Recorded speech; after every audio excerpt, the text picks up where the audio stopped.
is the air that I personally breathe. He's the energy that allows my life to continue forward. And as a symbol for education, he is the symbol for me of mind and intellect. He is the symbol for our struggle. And now in the twilight of his life, he's trying to put 60+ years of the energy that he has put into our struggle into a type of focus that we can understand and take it forward into the future. Many of you have known him longer than me. I have had the pleasure of having many visits and conversations with him over the last 10 or 12 years. We speak just about every other week on the telephone. He stayed in my home, and again, he is a very important inspiration to me and to us all. So with that in mind, I don't see him standing in the doorway. He's coming. But I would like to stop and have us greet our master teacher, Professor John Henrik Clarke. Thank you.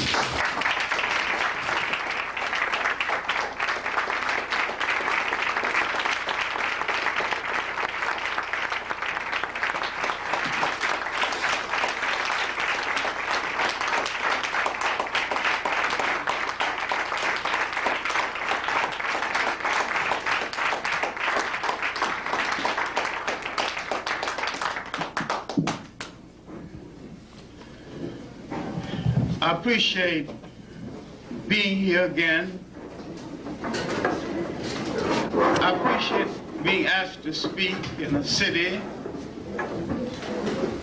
not too far from the one that I grew to early manhood in Columbus, Georgia. Not terribly far from that little half-a-horse town called Union Springs in Alabama, where I was born. I appreciate returning to the South and participate in the continuous change. I have no illusions about the South changing to the point where it's not all of what it used to be when I lived here. It is still part of what it used to be, though there's been some cosmetic changes. A cosmetic change is almost like a lady's makeup. Take it off, or forget about it, and some days you don't wear it.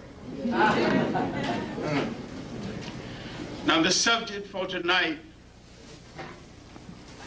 is a subject that a lot of people have stayed away from because for academic reasons, for tenure reasons, for job reasons, for personal relation reasons, they have not wanted to discuss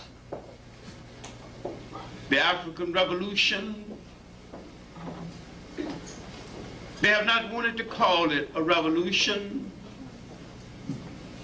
They have not been willing to say why it failed. They're not willing to say what will have to be done to make it succeed. If we are now a people at the crossroads of history, then we are not at the crossroads only of our history. We are at the crossroads of human history. We are on the cutting edge of the history of man. Then why have we not asked the question? A people so potentially powerful have so little power.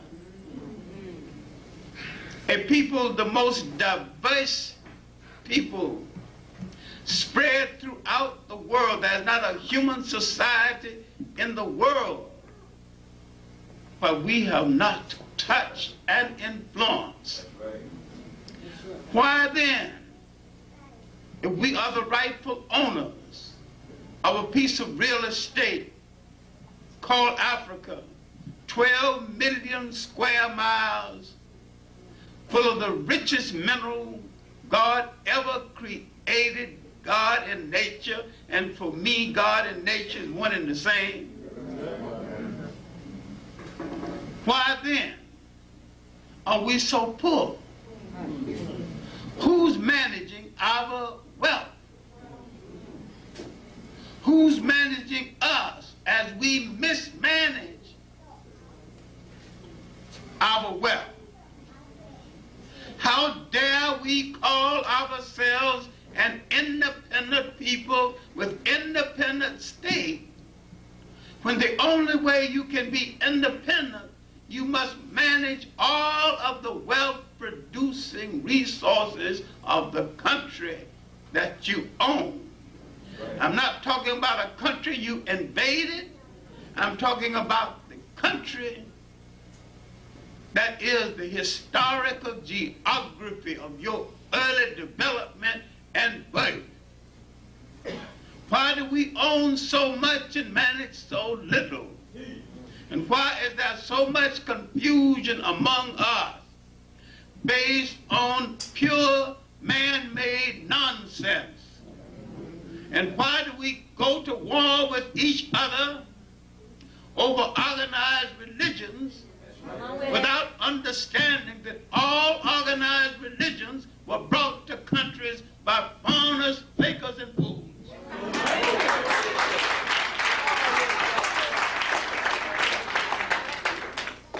You had a way of life, a spiritual way of life, superior to all organized religions. Before, why then did you let foreigners bring to you something that puts you against your own brother, made you go to war against your own brother, turn your back while foreigners raped your sister and your mother and enslaved your brother, and do it in the name of a God they taught you and neglected the God you created? Something happened to your mind. You programmed yourself into a position where any foreigner with any kind of strength could take over the destiny of your country. There are countries in Africa right now so weak, a good Boy Scout troop could take them over. What is the excuse? When you find the strongest thing about a people, look on the flip side and you'll find the weakest. The strongest thing about African people throughout the world is their ability to be hospitable to strangers, to recognize the humanity of the stranger. The weakest side about African people is that too many times they are more kind to the stranger than to the relative.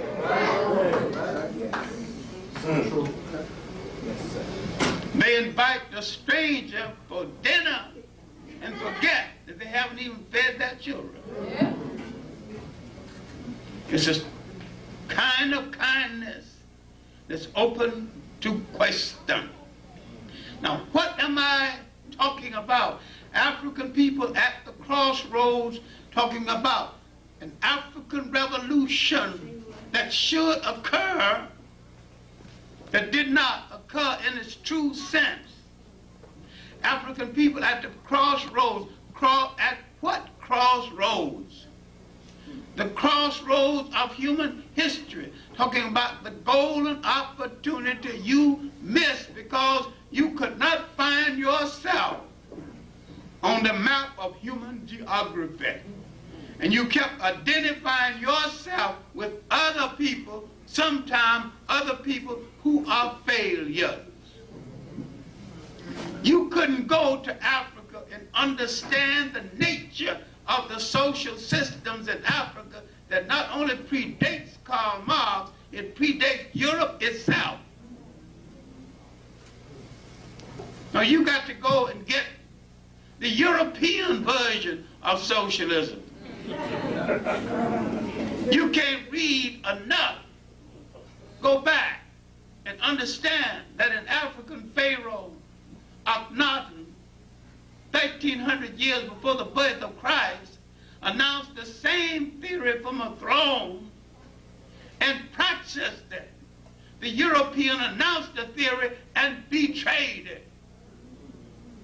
Every humane theory that the European has ever announced, he has betrayed it. Christianity, Marxism, democracy, humanity. He never lived up to any of this. And yet you are following like a fool behind him with an empty basket, thinking you're going to collect some of his things in order to make something for yourself, and neglecting the richness of your own that you need to cultivate. Now,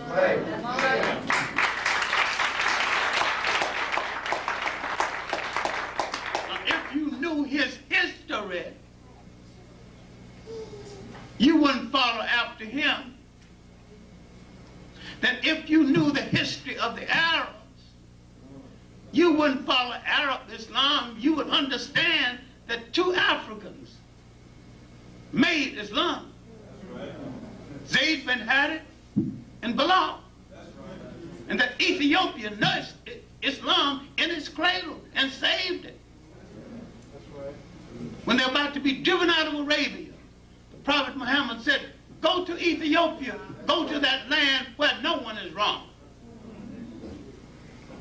And he went to Ethiopia as Africans, hospitable to strangers, let his followers in, gave them a haven.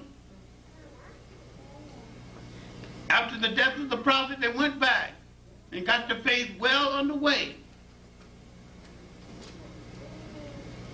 Now you think that you got to propagate, purify, and sell us Arabism, which is not Islam, because the Arab is a betrayer of Islam. You don't know who he is. He's part of the dirty waste matter that came down from the back door of Europe and united with the waste matter from the side door of Africa and the back door of Europe. He's the bastard child of a bastard child.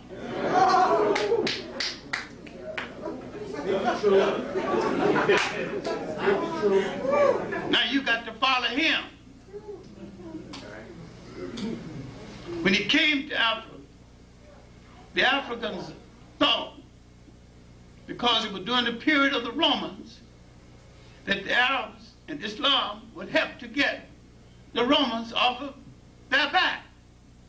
They were right. But the Arabs got Rome off of their back.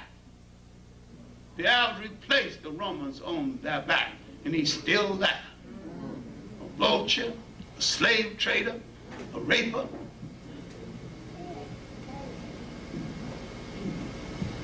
I'm not against Islam or any religion, but I'm willing to condemn at the risk of my life any religion that says their God endorses the slave trade.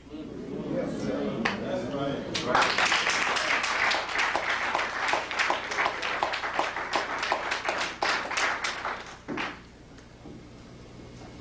Africans are being killed in enslaved in Mauritania right now. That's right.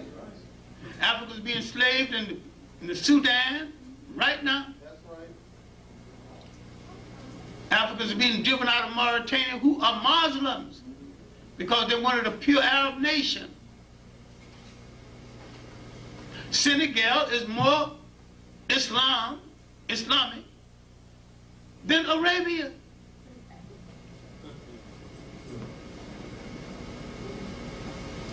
And yet the Senegalese Muslims being driven out. A whole lot of people in the Sudan who call themselves Arabs are just black-skinned Africans converted to the faith, now turn against and enslaving their own people. And when you can't say anything about this,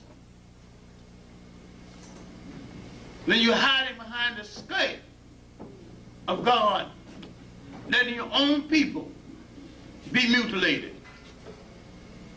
Now, if we are at the crossroads of history, history is about to change.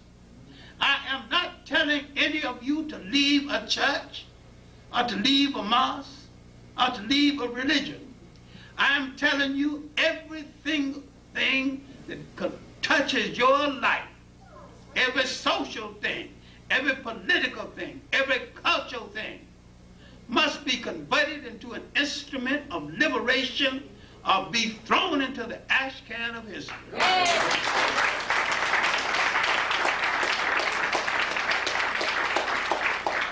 You have no time to waste. When you've got to deal with Christianity, remember, we did not follow European type Christianity, and to the extent that we followed it, we went wrong. When we created the independent African church, it was a church totally different from the European church. It nurtured us, helped to give us some of our first schools. The church was once the schoolhouse. The church was once the place we hid from the law. The church was once the place we went to when we had no visible means of support. The church was once the place we went because we didn't send our people to insane asylum, to take care of mental ill. The church, all purpose, the church went back to the African spirituality before foreigners interfered with our spiritual way of life and started giving us some European garbage disguised as Christianity when it was a handmaiden of their conquest. Christianity became the handmaiden of European conquest. Islam became the handmaiden of Arab conquest. Now, listen to this statistic and maybe you sober down and stop telling that damn Arab lie about Islam being the black man's true religion and Arab being the black man's true language. Islam is an AD religion, not a BC. The Arabs are an AD people. We had religion and language 5,000 years before the birth of Christ, if you live to talk. That's right.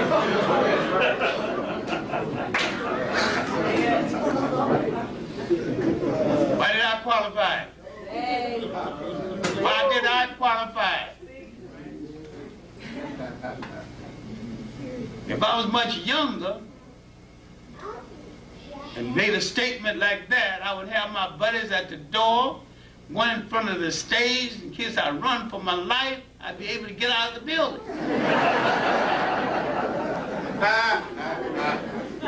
My qualification, if you lived at all. Now, if you read John Jackson's Pagan Origins of the Christ Myth, he traces the Christ story through 26 civilizations, each with their separate Christ. Each 1,000 miles apart. You only know about one. Every nation has, every major people have their own Christ concept. If you read a little pamphlet by Joe Massey, The Historical Jesus and the Mystic Christ, he examined the historical origins. Now, if you read another book by John Jackson, written before his death, Christianity Before Christ, what's he talking about? He's talking about the fact that Africans practiced the same religion, identical religion, did not betray it. Thousands of years before Christ. And he explains what St. Augustine meant when he talking about the conference at Nicaea, said that these people are trying to give us a religion we had 3,000 years ago. What's he talking about? And we had it 3,000 years ago, then we had it long before Christ. A lot of people do not understand that you got to make a distinction between organized religion and a spiritual way of life. Say it again. The African had a spiritual way of life that predates organized religion. That's right. This spiritual way of life was so good and orderly. He had entire societies that did not have the word jail in their language because no one had ever gone to one. All right, then what did happen? The family structure was so good. Within the family, they had judge, jury, all of this built into the family. The family structure was a miniature nation. Everyone who came into Africa declared war on this structure. One of the people that declared war on the structure, the last and most disastrous, was the Arabs. He is a major womanizer. You must never touch one of his, but yours is free country for him. Study the Gulf War. When America went there, they told America that I'll be for you, but there's certain conditions. If your soldiers want any prostitutes, you better bring them with you, because there'll be no Arab woman converted to prostitution. And if any of your women walk around here in skimpy dress, we'll take the rest of it off her and beat her behind. You don't walk around here no many bathing suit. America obeyed to the letter. And yet, right now, there are African women enslaved who work in the field, Arab farms in the day, and serve them in the bed at night on their command. Now, when you fail to do anything about this and keep quiet about this, you're more than a coward and a hypocrite. You're a liar in history because you do not understand. Remember, it was in Africa that we gave women something which we intelligently conceded that was hers all along: preference and equality. It was in Africa that the woman rode at the head of her army. It was in Africa that the woman headed a state for the first time. It was in Africa that a woman became a god for the first time. You get hung up with white women's lives. It got a damn thing to do with you at all.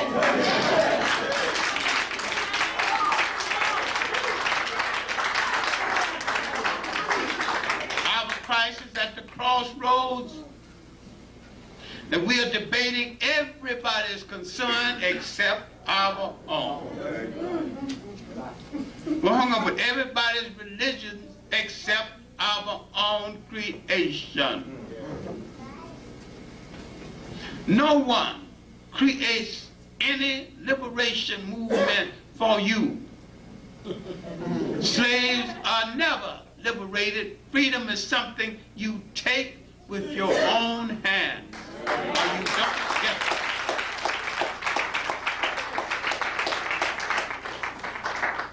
We have encountered some misconceptions in history based on foreign invasions of Africa, based on our misreading of other people's literature that downgraded us, based on our acceptance of other people's words that's not applicable to us.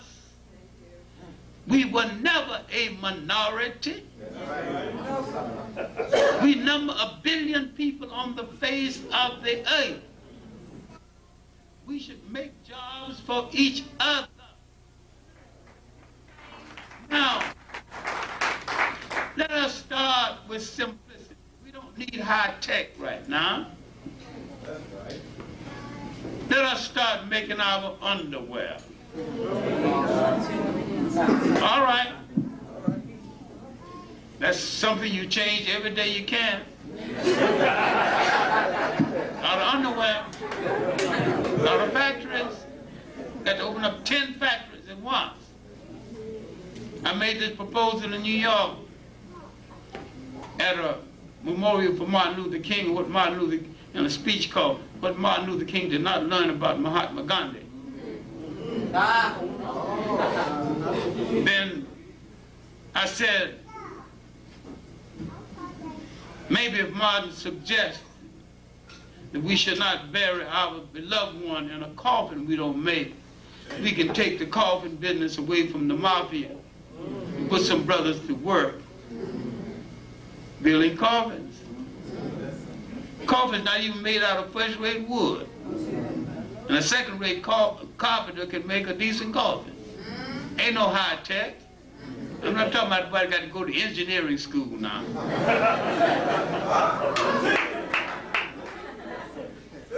Why you buy all your coffins from somebody else?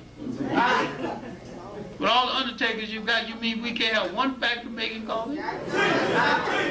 Huh? We can't be self-sustained doing nothing? Don't tell me you can't make a handkerchief. Look, I've known Farrakhan for 40 years. I like him personally, and yet I have a running argument with him. He announces too much. It's an announcement and nothing more. A lot of ceremony without substance. He avoids too many issues. What are you talking about, marching 1 million people men on Washington? How many pair of shoes you 1 million men wear? How much gas it gonna take? How many hotels gonna hold you? All you're doing is making white people rich. And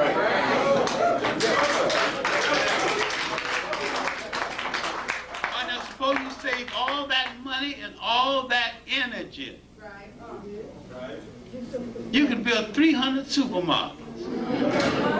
But building a supermarket is less glamorous than before a camera posing on a march. I'm saying we suffer a disease where we have no doctors to cure. That disease is called ego starvation. We have a lot of ego-starved people. When they see a camera, they get hungry. Oh my God, let me get before that camera. Let me see my face. When the constructive work of building a nation is not being done, you start building a nation by creating the things essential to your existence. That's right. That's right. Why not say I won't wear any shoelaces I don't make? Now don't tell me you can't make a shoelace.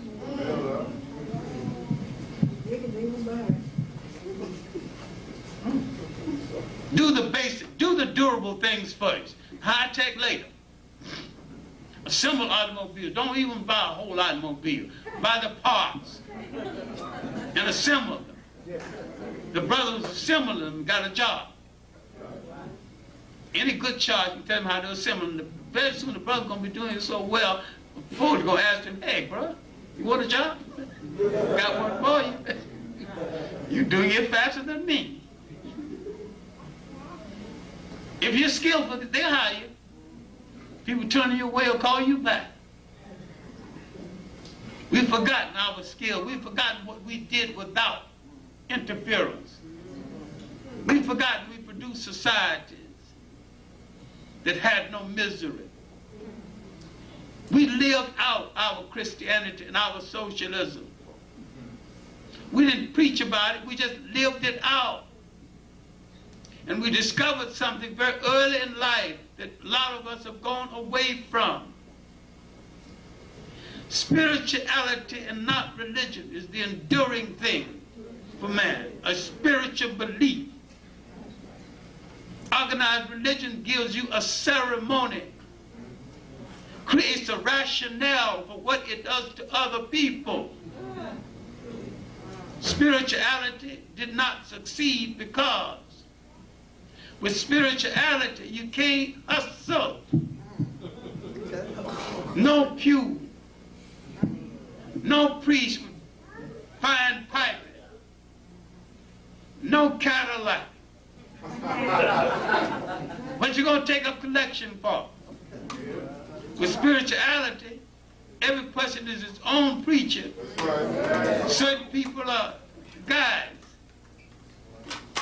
After a while, when certain people learn more than others, and this person comes to the spiritual forefront, if he wants his sandals, we make his sandals. If he wants to travel, we give him a porter to take him from one place to the other. So what are they going to take our money for? Wants book, we get him book. So this is why spirituality fell behind and organized Christianity came to the front.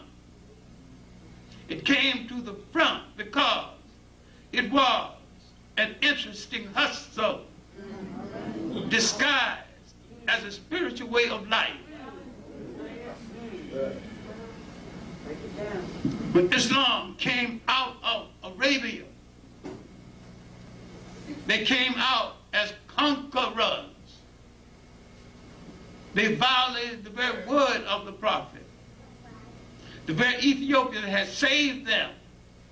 The prophet said on his deathbed, Islam would never forsake Ethiopia when Ethiopia is in distress. Right before your eyes in your own time, an Islamic zealot, Gaddafi, armed little Eritrea, who destroyed the political effectiveness of Ethiopia. No nation has suffered more at the hands of Islam than Ethiopia. And yet the prophet has said, Islam will never forsake Ethiopia when Ethiopia is in distress. In practice, this is as big a lie as Christianity that helped to bring in the slave trade. Now, I'm not telling you to leave religion. I'm saying convert it to your use or leave it alone.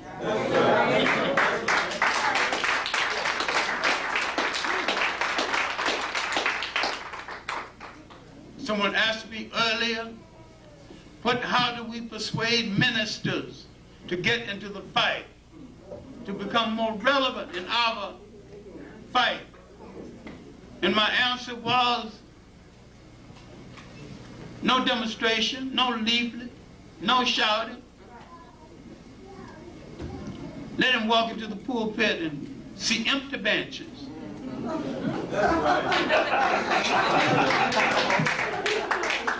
You get the point. Never mind the Jesus message. We want a salvation message relevant to our existence right now. Massage my emotion with Jesus, Jesus, Jesus. Give me something concrete that I can live by. Now, looking again at a people at the crossroads, I'm turning back to a lesson was taught to me in the Old Harlem History Club by Wilson Hergen's long since dead protege, Jackson. John Jackson was his protege, and so was I. He had said to me, John, we will have no problem getting to the door of the promised land. But we as a people will get to the door of the promised land and bunch up at the threshold and start an argument about whether to cross the threshold with our right foot or our left. And that's where we are right now, arguing at the threshold of liberation. Are we at the threshold of liberation? Our enemy realized that potentially we are the most powerful people in the world. They also realize that we're not going to do to them what they've done to us, because we're not going to waste that kind of energy. Of course, we'll knock him off our back. But who in the hell wants Europe?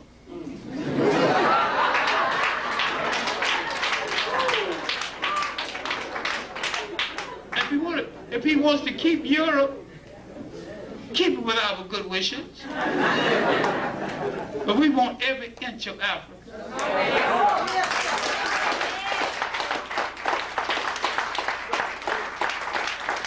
That's our home.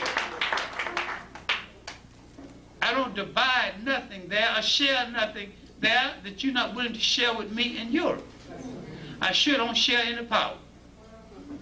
This is why I lost patience with the nonsense about non-racial government in South Africa.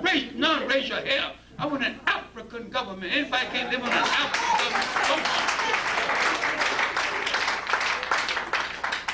The French don't argue about no non-racial government. They want a French-run government. No matter who lives there, it's a French-ruled government. If you don't like that, you can go home. Don't like their cooking, you can starve or go home. Don't like their law, you can go home. That's the government I want in Africa.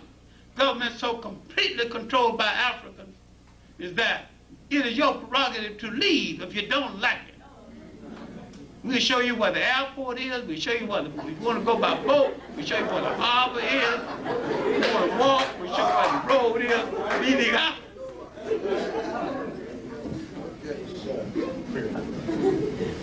But we don't share.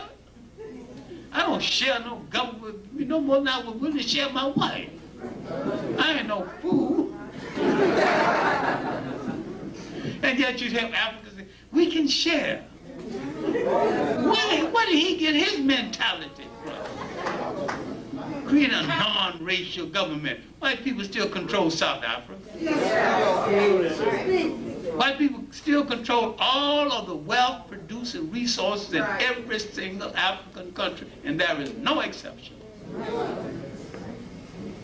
The same thing as countries in the West Indies.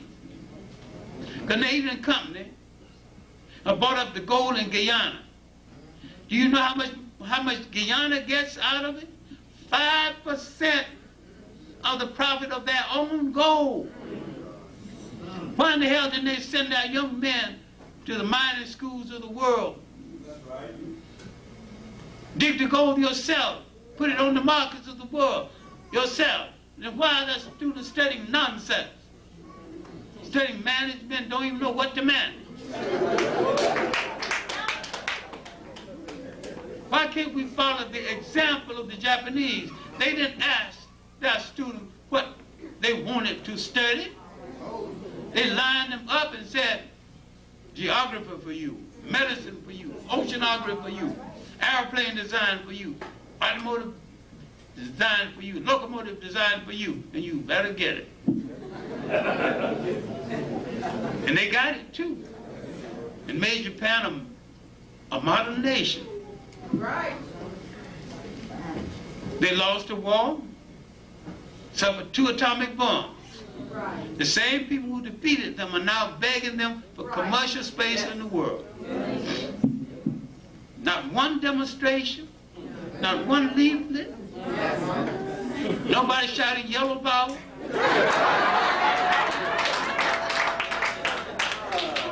You shouted black power, you had no power, black or otherwise. And didn't know what power was, still don't know. Power can be had through cooperation. You have to stop the silly argument among yourself and cooperate. Somebody's going to have to call the tune. Then you got to sit down, who's best to call the tune? Pick out the most intelligent one, and when that intelligent one works it out, say, okay, we go this way, there's no argument. Go that way. That's what the argument at the threshold of liberation is about. How do we go? But some people not only argue about how do we go, but whether we should go. Some said we should go the Marxist way. Some said we should go the Democratic way. Some said we should go the Republican way. We got to go the Christian way, you know. After all, we got to have the law.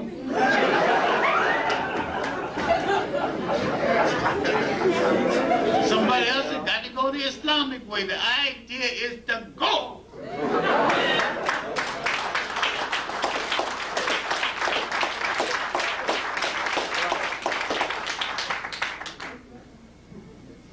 We have to stop dividing ourselves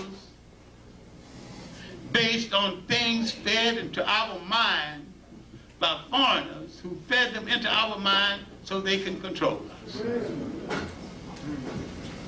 We can take Christianity and convert it into an instrument of liberation that it was supposed to be in the first place. And so with Islam, if you understand Islam, you might think this is a sore spot with me, but anything that demeans the women is sore with me. And anything that restricts the presence of the woman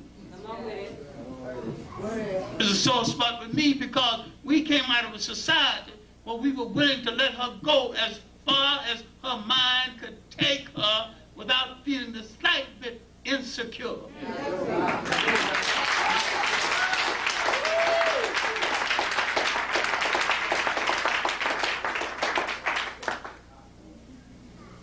Women who feel insecure with black men in power are dead wrong. Black men who feel insecure with women in power are dead wrong. Because we didn't base it on men and women. We based it on ability, and we respected ability. There should be no man bashing or women bashing, but cooperation between the two. Now, this is the kind of society we had. There are certain ceremonies that couldn't even start until a woman sanctioned it, because that was a woman's function in that society. Certain ceremonies, she had to function because it related more specifically to her. Now, if you remember the first session of Roots on television, where nearly everything was wrong, remember the scene when the boy comes home from ceremony of manhood and circumcision and tells his grandmother, played by Maya Angelou, men don't let women tell them what to do. So, you lying fool. You don't even, the people who wrote the script was dead wrong. Alex Haley shouldn't even let that in the script. If he knew the territory he was writing about, he would know that West Africa was Islamized by Islamized Africans. And they were intelligent enough to let the main custom remain intact. And the main custom was then and now matrilineal. The royal line came down through the female side.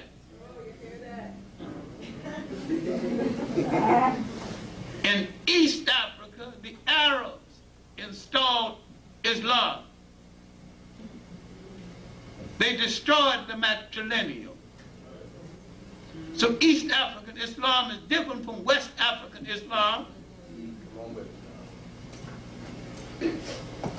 Go to East Africa, go to West Africa right now and see who rules the marketplace. Now Not only women, but women with a society called the Sandy Society. They have their own court, judge, and jury. And if you wrong one of them and they put you on trial, you don't even know whether your wife is the judge or not. And you will be punished. And you will not get away with anything you do to them. All the stalls owned by men, run by men, are owned by women. I went to buy something at one of the stalls, and I had a big bill, and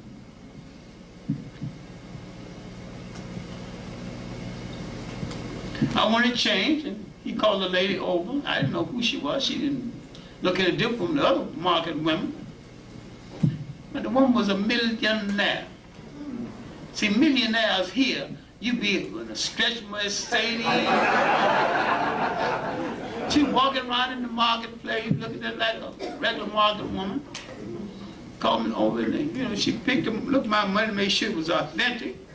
And she held it in her hands and looked at the person who gave it to me and looked around, and I was wondering what this is about. I think I can trust her.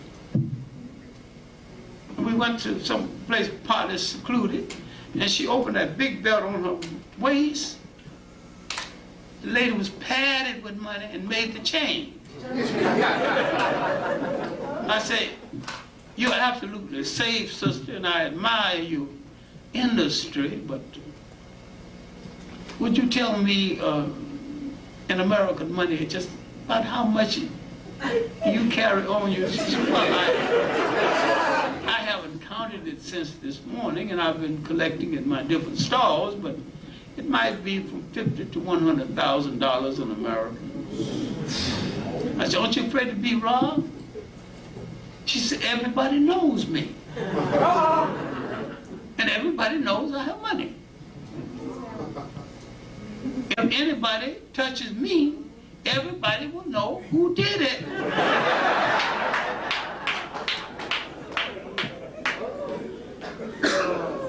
And she said, his life wouldn't be worth a franc after that.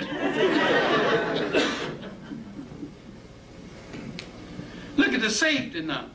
This is a Muslim country. It's a Muslim woman ruling the marketplace, going from different stalls, those different stalls that she owns, and collecting money, making change, carrying from $50,000 to $100,000 on her waist.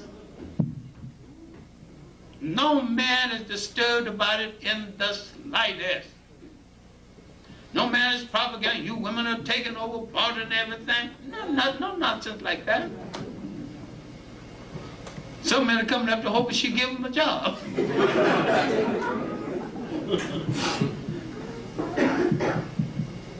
I'm saying the best values of society that you created did not die. And while we're getting into European this and European that, we forgot that before the first European wore a shoe or lived in a house that had a window, we already had functioning societies before we existed. How can you sit still and hear somebody say he built the pyramids when he hadn't built a shoe for himself in Europe, a house with a window, or hadn't even written a book? And we're at the crossroads debating something because we have not looked and examined the history of our countries well enough to understand that we have already done what people are saying should be done.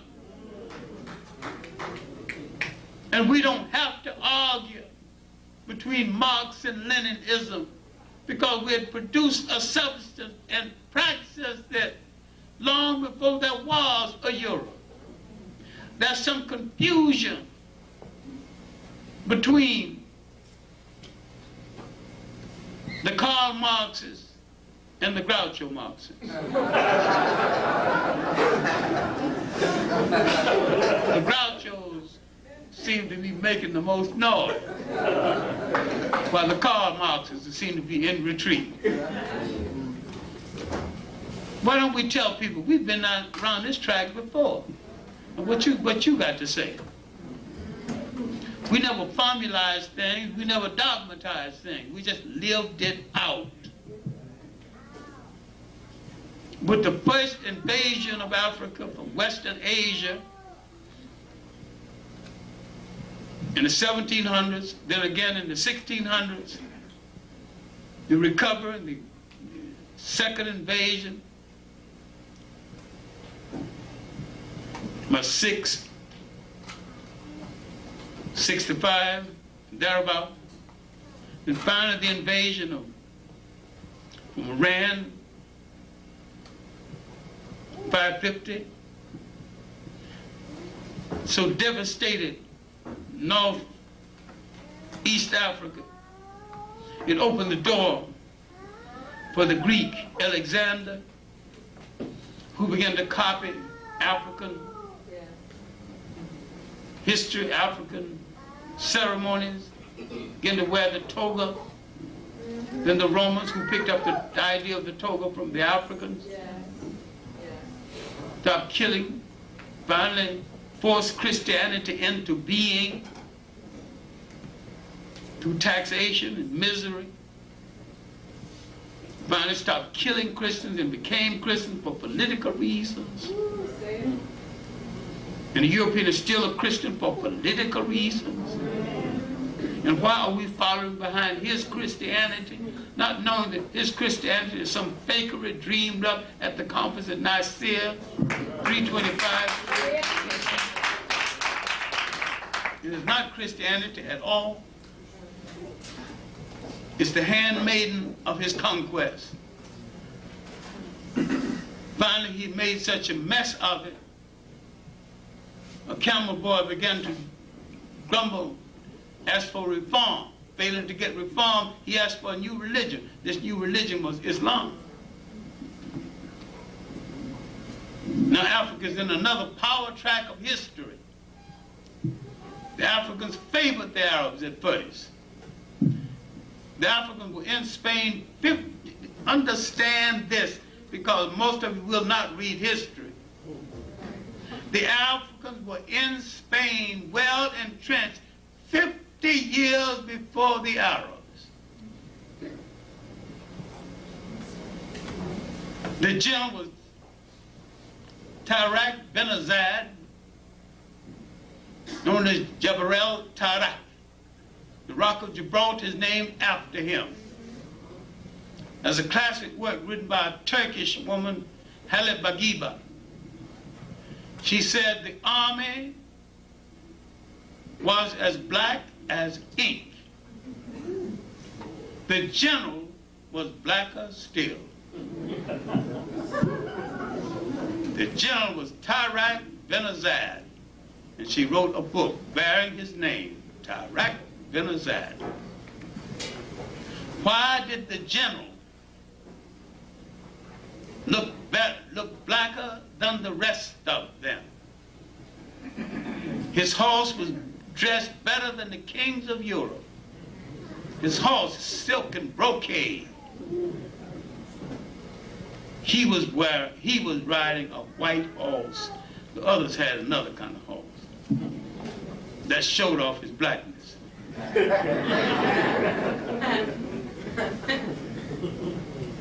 One day Hollywood might have enough nerve to put that in Technicolor.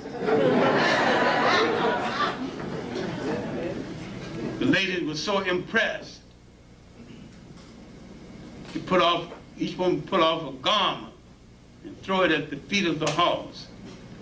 Tell him, I'm available.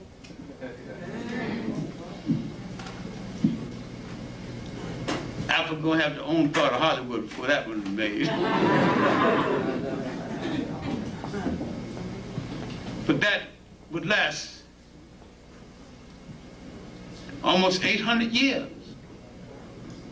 But the rise of Europe after the Crusade would put us into another bind. Europe rose discovered shipbuilding again, started the slave trade, began to scatter Africans throughout the world. They had been scattered voluntarily throughout the world through adventurism and voluntarism. Now they're being scattered as slaves. We're in another bind now. We will not come out of this bind. The 19th century will bring us back to African consciousness again, something now mistakenly called Afrocentricity. That's right. That's right. Come on with it. It's African consciousness, because you should not avoid using the word African, all of it. Don't use no fro.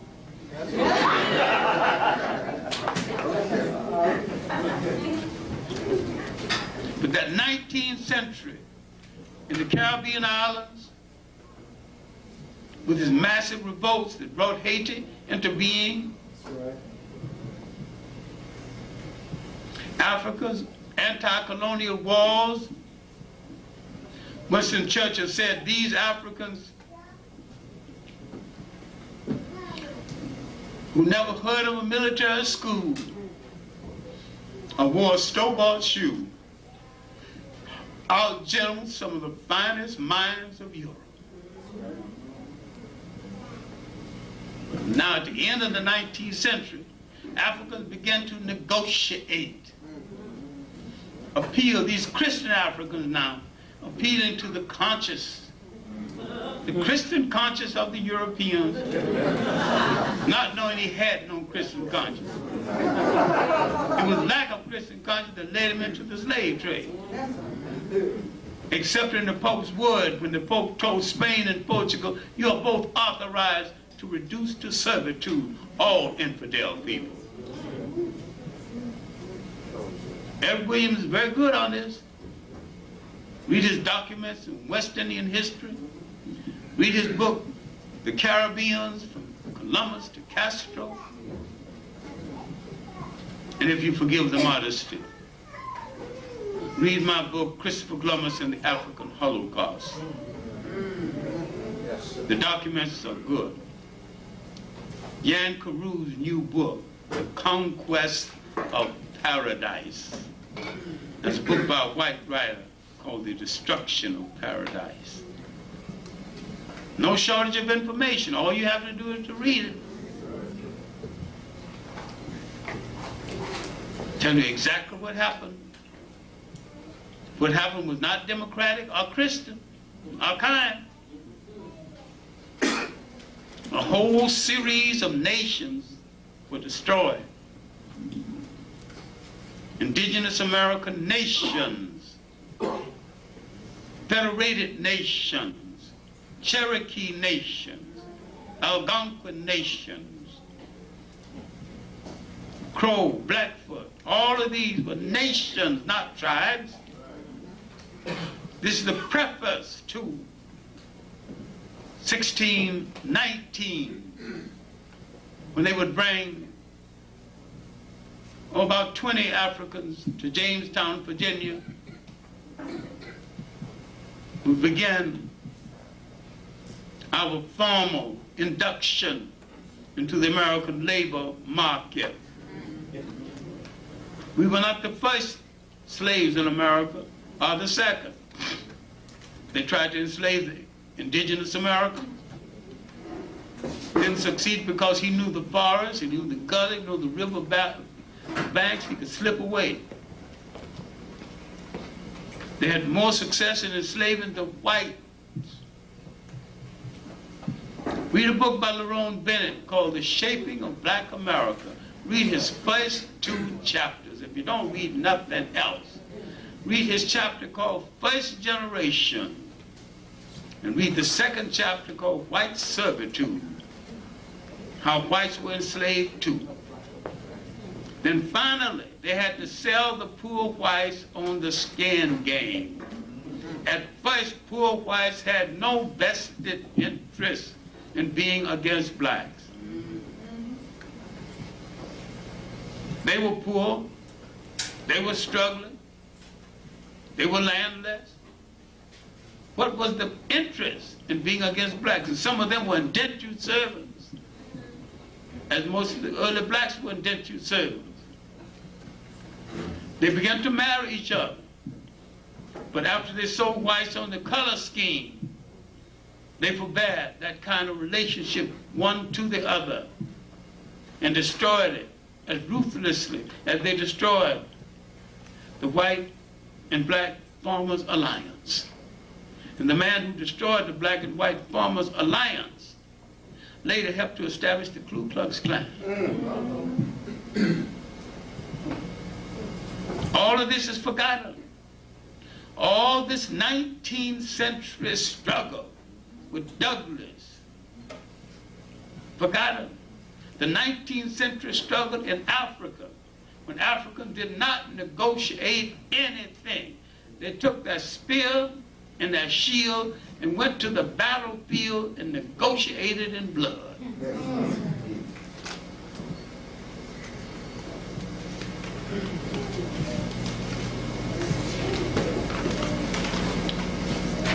They announced that negotiation through their manhood.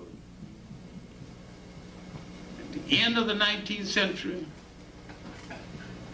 missionary-trained Africans, Caribbean islands, Africa, Christian Africans in the United States began the whole track of appealing to the Christian conscience of people who wasn't Christian in the first place. Now they would start the Pan-African Congress, started by a Caribbean lawyer, H. Sylvester Williams. It is a bit of irony that the three great Pan-Africanists all came from Trinidad. H. Sylvester Williams, C.L.R. James, George Padmore. I never knew H. Sylvester Williams. I knew James, and we were friends and colleagues till the day he died. I knew George Padmore in the United States, and I knew him again in Ghana when I was there in 1958. I asked him a question. He told me, stop meddling in his foreign business, in his personal business. I say, of all of you were Pan-Africanists wanted the unification of the African world, all three of you have had children by a black woman that you never married. None of you have established a long relationship with a black woman. Where is your Pan-Africanism when the door is closed and the bed is ready? Man, stop meddling. My personal business is my personal business. I left it there. It's a contradiction. And yet, all three men made a major contribution to the concept of the unification of African people. Du Bois, who never liked being called the father of Pan-Africanism because it was incorrect. Du Bois was a guardian of truth, and he wanted to be called the guardian or the keeper of the Pan-African tradition. He never said he was the God, he was the founder of anything, and he wasn't, and he didn't pretend that he was. But his over-enthusiastic followers gave him credit for a lot of things he did not do, failed to give him credit for a lot of things he did do. Intellectually, Du Bois was the finest example of a functioning intellect we have produced in the whole of the Western world. As we entered the 20th century, we entered the 20th century with a debate. The debate was over Pan-Africanism and nationalism. The debate was over something we haven't even settled today. What kind of education we need for tomorrow? What kind of education we need for our children? We were debating between Booker T. Washington's approach and Du Bois's approach. We were wrong then, we are wrong now. Both Du Bois and Booker T. Washington was right. They did not contradict each other. Both were speaking out of their respective environments and backgrounds. Booker T. Washington, born a slave,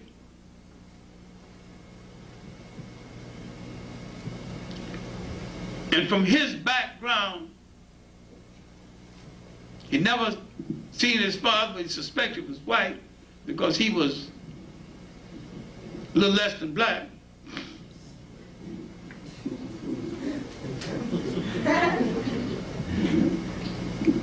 Du Bois, a New England aristocrat, and you can be a New England aristocrat without having money. Good family, good education, good manners, good friends, hadn't disgraced yourself publicly or privately, so you're an aristocrat.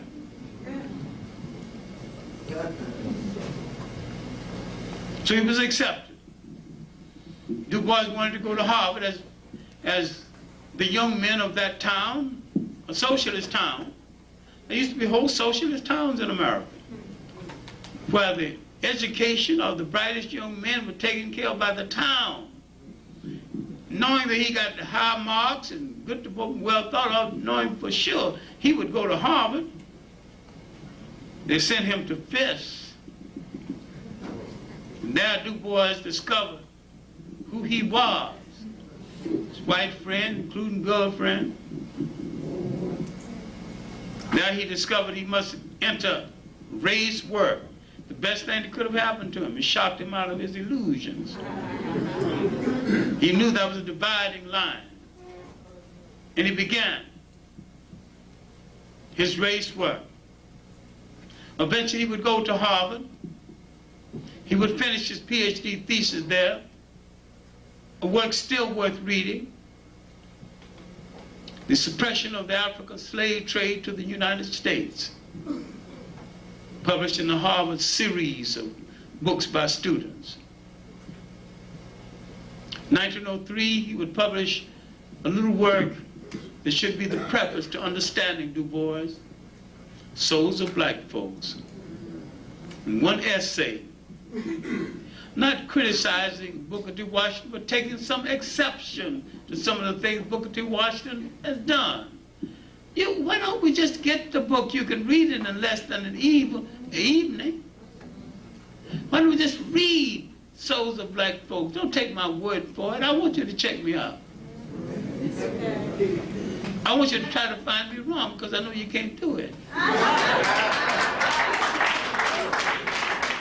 I read his Gift of Black Folks. Then 1915, read his classic essay, Africa in the War.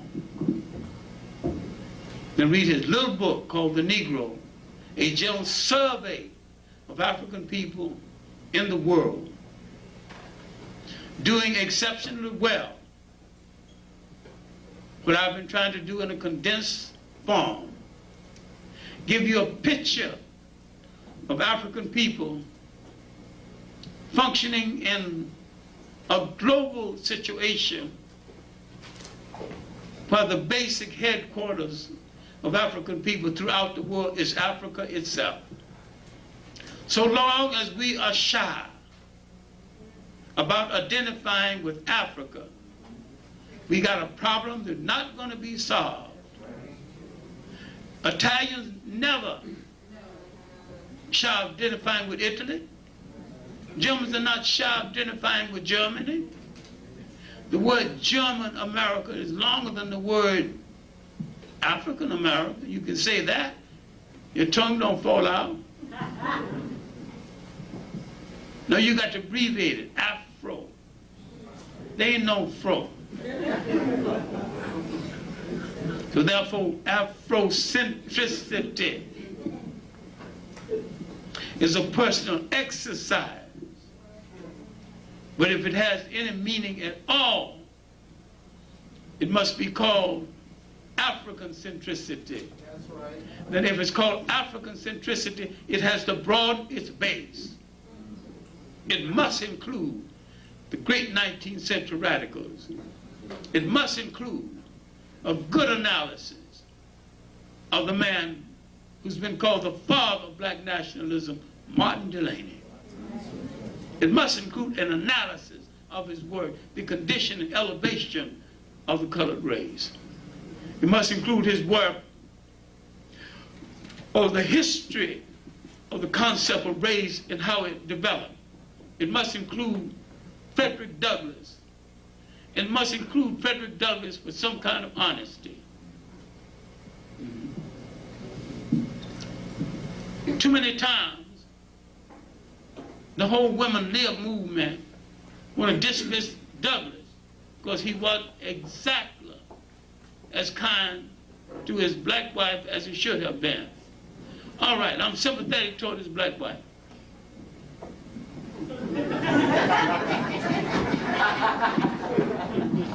But that don't change one iota of Douglass's force, the clarity of his analysis, and the program of the fight he left for us, and his great legacy. The music of Mozart is not less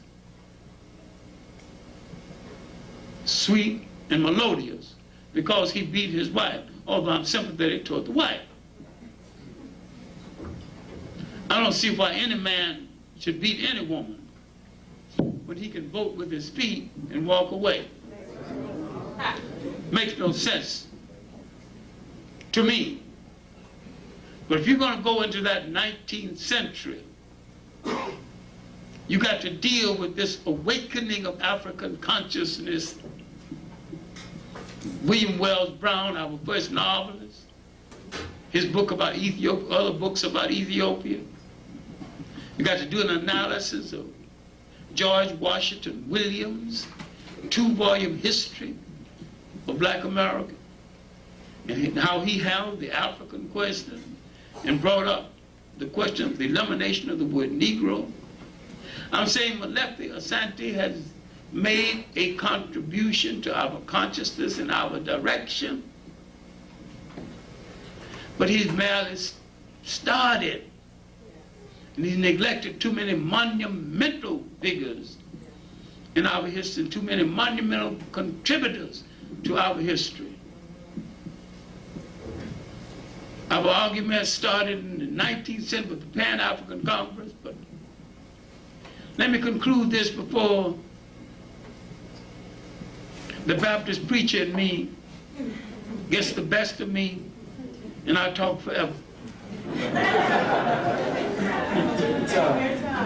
We went wrong when we failed to understand of all the Pan-African Congresses, the most significant one was the Pan-African Congress in Manchester, England, 1945, convened by Kwame Nkrumah, George Padmore, Nnamdi Azikiwe, John Stone Kenyatta, later Jomo Kenyatta, because that is the Congress that planned the independent explosion of Africa.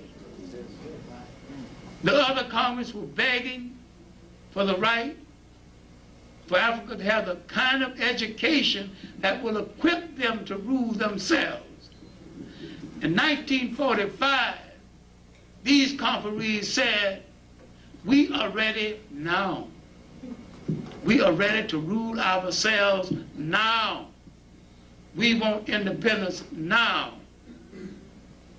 Finally, Nkrumah is brought home and became head of the pre-colonial government and eventually head of the state. And this frightened all of the colonial powers, because if Africa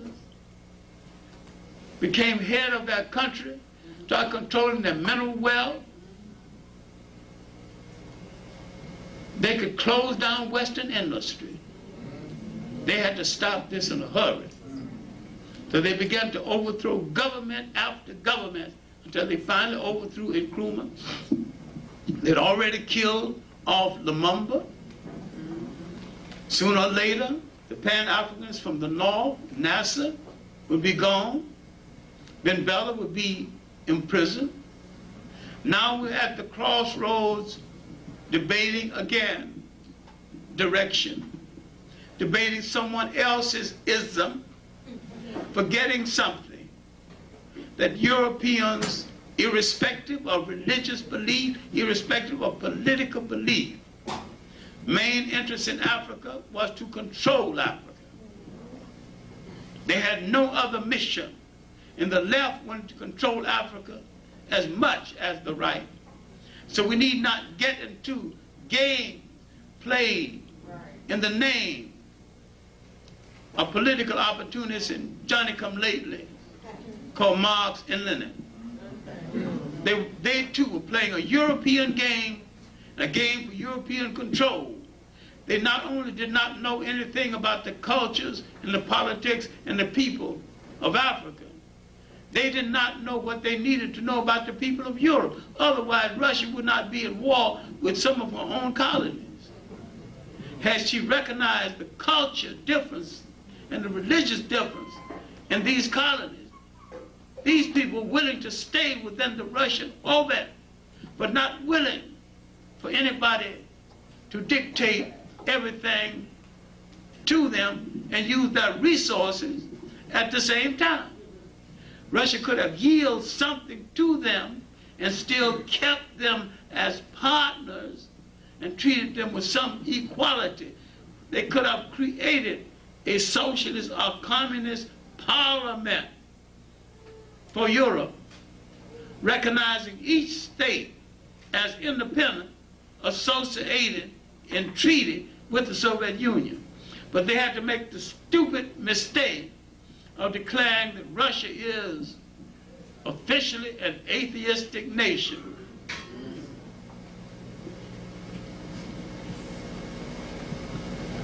I have no great love for the organized religions of the world, including Hindu, that create the concept of untouchability. Yet I'm a strong spiritual human being. I know that there's a spiritual force in the universe. And one of my students asked, Professor Clarke, inasmuch you don't believe in organized religions, where do you think you're going to go when you die? I said, I ain't going nowhere. I'm going to stay right here.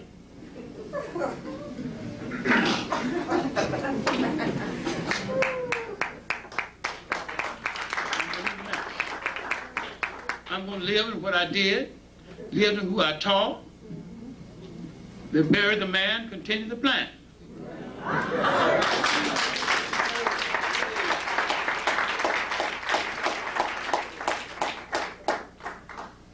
I would no more live without spirituality being a part of my being than I would get on all fours and walk with the dogs. For it is spirituality, not religion, that lifts me higher than the dog. Now when I can make the seasons change, make the oceans roar, start a hurricane and stop one, I will tell you I no longer believe in God. Because when I can do that, I will be God. I know I will never do that. So while I do not believe in organized religions because all of them are hypocritical. I believe in love people. I believe in myself. And I have a special love for my own people, whose fight I've been involved in most of the years of my life. And for them, I've only gone to jail for very honorable reasons, leading a riot or something. Nothing. I'm satisfied. I've not disgraced myself. And I look good once they examine me in total. There'll be nothing in my whole life that you need to feel apologetic for. I have considered myself to be a product and part of the ownership of African people in struggle, and I have never been outside of that struggle. Our Holocaust need to be mentioned here in conclusion, because it was not only the death of so many of us, it was the death of aspirations, it was the death of hope, it was the death of possibilities, it was the death of dreams unfulfilled. I am saying this did not end at all. We will live through what we leave behind for our children and what they subsequently will leave behind for their children. We have suffered the longest and most brutal Holocaust in human history, 100 times worse than that internal family affair in Europe. Faith has spared us for something.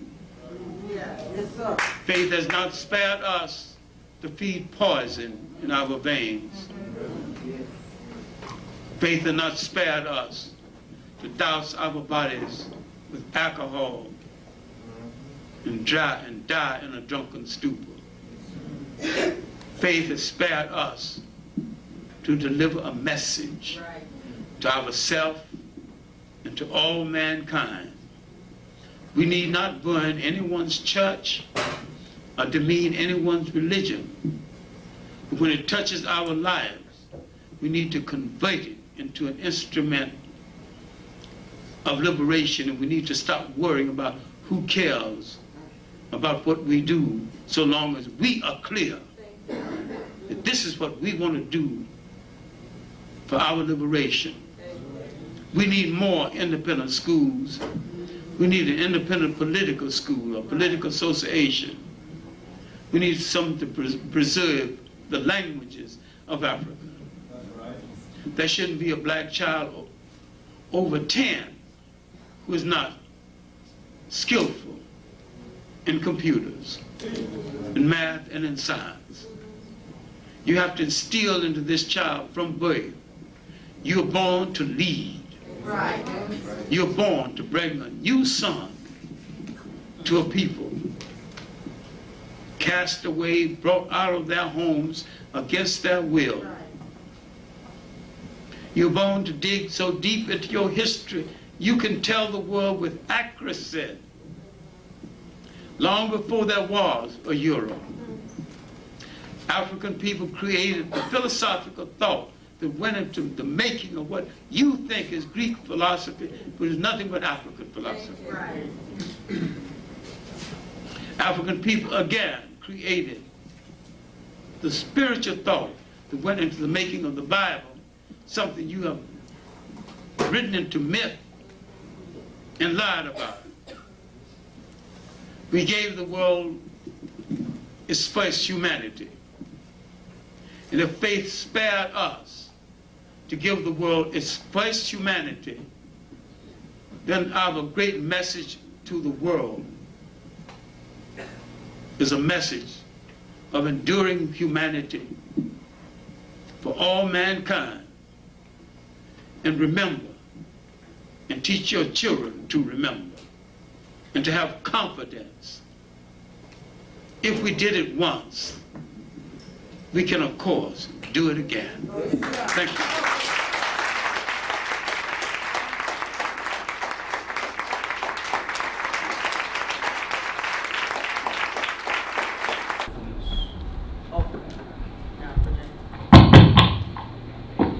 Hello?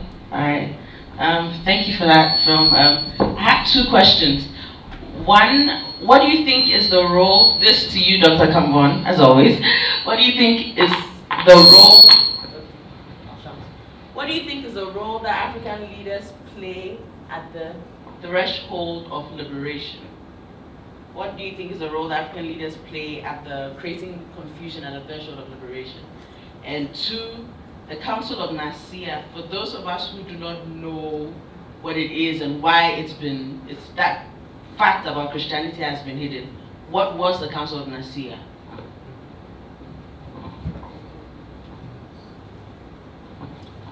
Okay, just in terms of leaders, has anyone ever heard of COINTELPRO?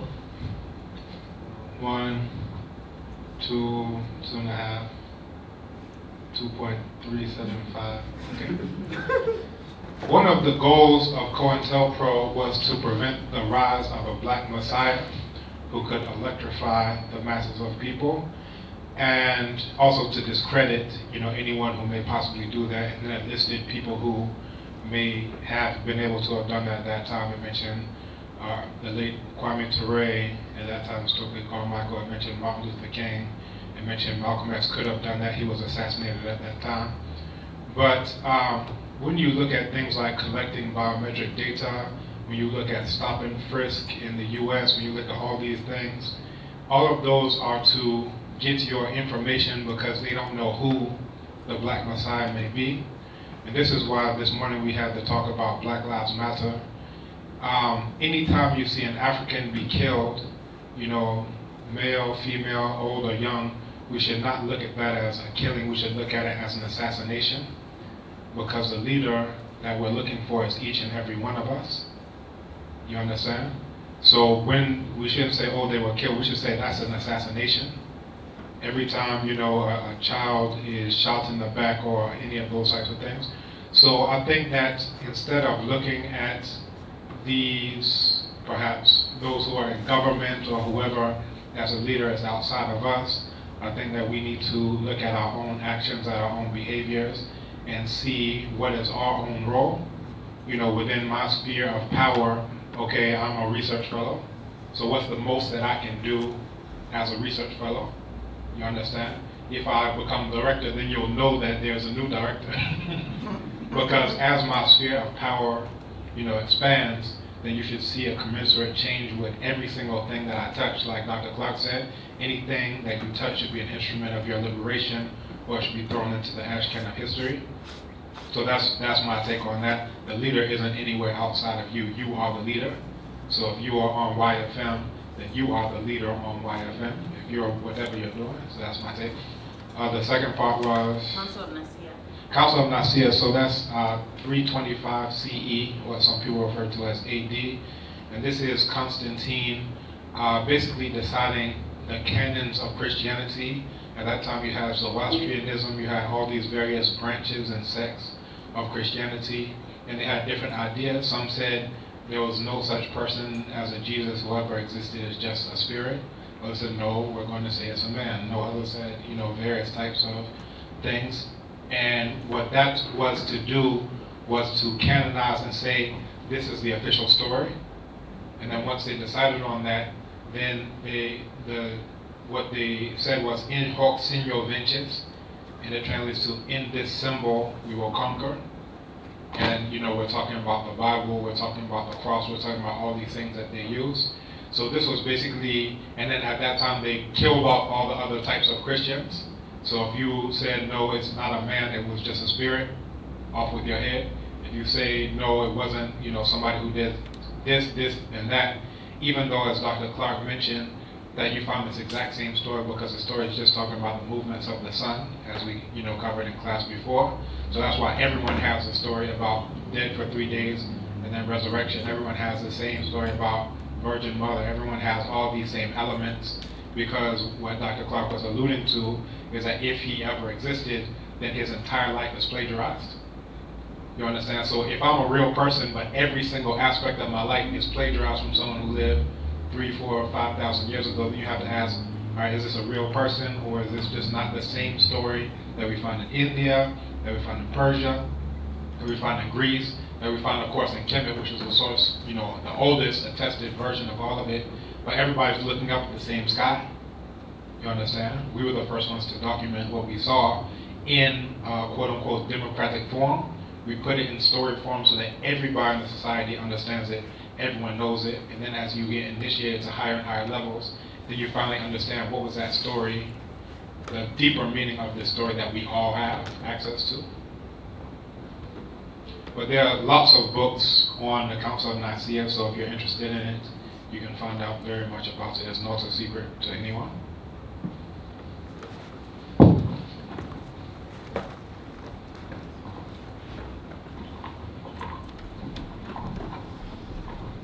Thank you very much for this opportunity. Mine is also in two parts, but the first one will be more of the lesson that I learned from the film, and also the last one will be my question. I think Dr. Clarke, because of his intellect, this film was very comprehensive. I really learned a lot. But I'll base my lessons that I learned on education. And with education, we really have a lot or a long way to go. And I think if we're able to follow what he taught us today, we'll be able to unveil the ignorance that we have as Africans. First of all, if we Africans are able to educate ourselves well, then we'll be able to acquire the skills that will be able to help us to produce our own underwear. As he said, we're able to produce our own shoes. These little things are the things that we should start doing so that we're able to liberate ourselves, we're able to have the pure independence that we need as Africans. And my question will come from the education. How can we persuade our leaders to invest in quality education? I mean education that will be able to help us to able to acquire these important skills. Then I'll end by quoting Dr. Clarke, what he said, if we have done it, then we can do it again. Thank you. Thank you very much. The name again, Samuel? Okay. So, your question about how we can persuade our leaders for quality education, I'm pretty sure it will be addressed. Let's take our comments from our dear sister. In response to what he just said, I'm a little confused as to why we need education to do what we were already doing. Who said we don't know how to make shoes? I mean, I can go to the market and find anybody who can make clothes. The point is that you're not marketing it. It's not that we don't have the education to do it. We've obviously proved that. We can go in the mountains and find somebody who can make you shoes. I can find somebody who can make furniture, who can make art. We have the education. It's not about we don't have the education. You just haven't put it in the form of a factory and mass produced it.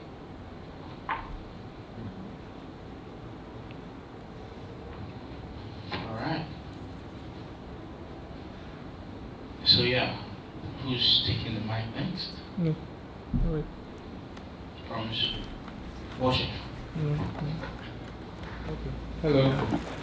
Yeah, so the question about what our leaders can do so that we can have the quality education that we need to be able to liberate ourselves. I think we need to start thinking about this idea of always looking up to our leaders to do things for us. Because the real leaders that could really liberate us, we don't have them anymore. They are all dead. And the leaders that we have now are in bed with the enemy. And they are not helping us.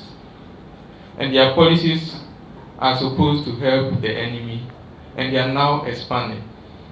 When you look at current land transactions that are going on. It's like when you read the papers, it appears like colonialism, like it never left, or if it did leave, then it has come back again. So the people need to start organizing again, because the leaders are not helping. They are not conscious. They are taking decisions that are going to kill our grandchildren, and that's not good for us. We need to be able to organize and pressure them so that they can take decisions which will be good for us and our grandchildren. But the decisions that they are taking now, I mean, how could 54 states stay down and let somebody come from Europe or somewhere and come and invade Libya? And then 50,000 civilians died. We couldn't do that anyway. So how is it so easy that they could come and just invade? And they think it's a civilizing mission. And we are all quiet about it. So it's cool. So the leaders have a problem. And the people need to start organizing, and we need to start building movements again. Thank you.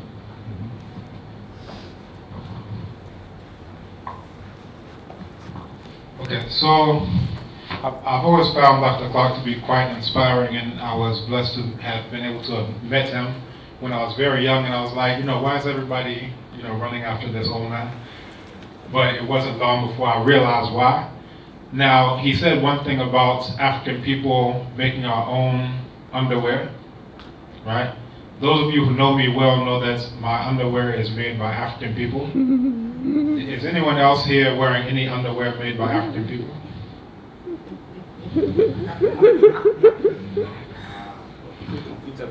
Yeah, I won't show you, I won't show off, but around 1998, I made a decision that I would only wear clothing made by African people every single day of my life for the rest of my life. And for a long time, I had done that, except I hadn't had the underwear. But I had old clothes, because once you make that decision, the clothes from 2000 are going to get old. So some of those old clothes, I took them to a seamstress, here in Christian Village. And I told her, make boxers from it. So she made about 20 boxers for me. And that's all I wear. I don't wear European boxers. But I'm saying that to say that imagine if every single person, he's saying, imagine if Farrakhan said, and he said in other lectures, said, I won't ride in a limo until my people make a limo. Let's just picture those of us in this room. If we just made that decision, we're not going to wear underwear unless they're made by African people. We won't disgrace ourselves to wear the underwear of some other people. That's a powerful decision. Now let's look at that across Ghana. Let's look at that across Africa. Just one single decision. If we just took that decision, America would collapse tomorrow.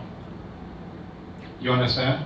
We don't understand how dependent the West, quote unquote, is upon our supporting them.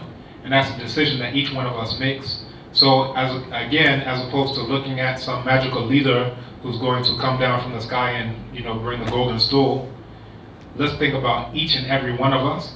How can we make better decisions? And again, it's not every single thing that African people make, but the things that we can make, as our sister said. All right, what if we can make shoes? Then it's my responsibility to wear shoes made by African people. What if my people wear clothes? So I think I'm close to 100% today. I don't know, maybe I'm missing something. But this is an intentional decision. So people will look at me, oh, you like culture, oh, that's cute, that's not. This is economic warfare against my enemies, because I don't want to finance my enemies. And I'm always looking for ways to finance them less.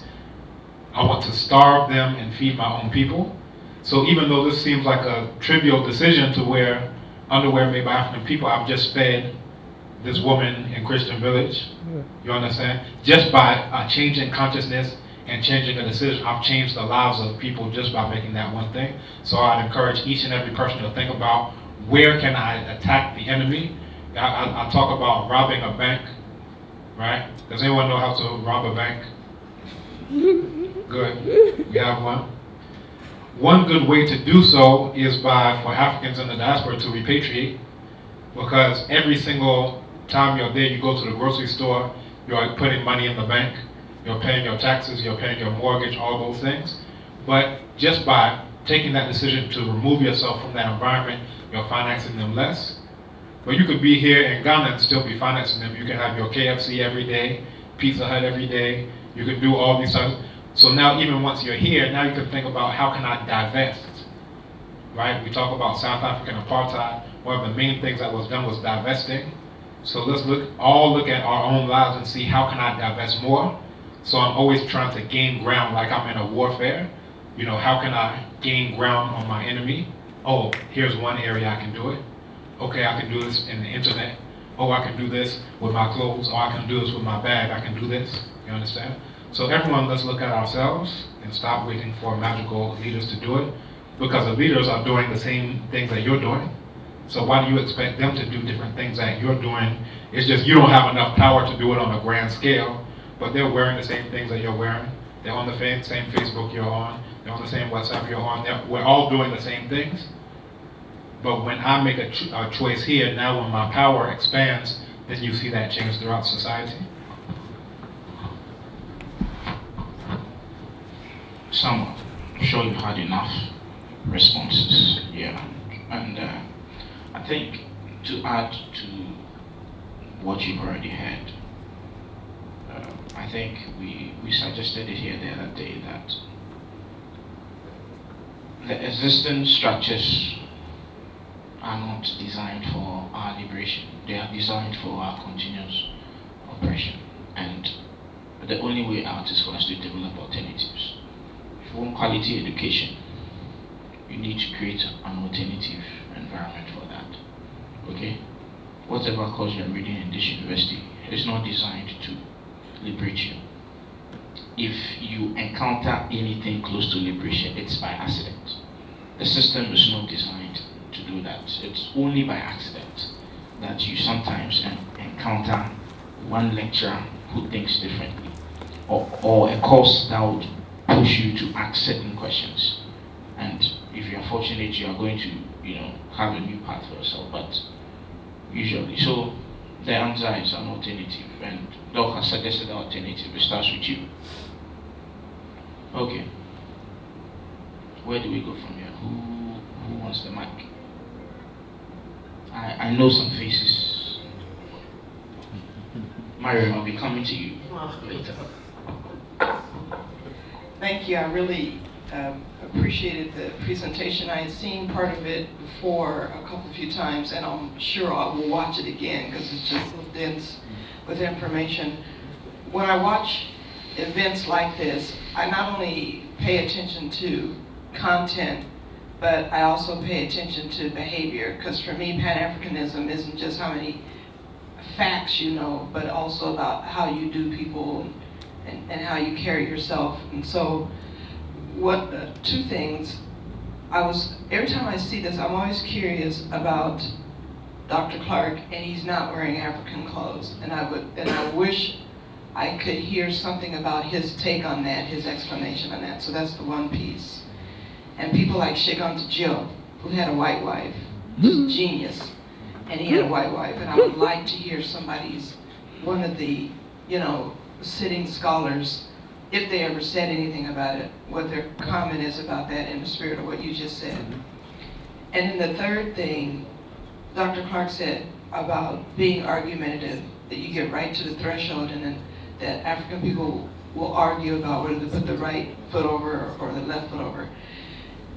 Coming here, repatriating to Ghana is definitely really difficult. But I gotta say, with surprising honesty, that one of the things that makes it so difficult is how combative and egotistical and argumentative people can be.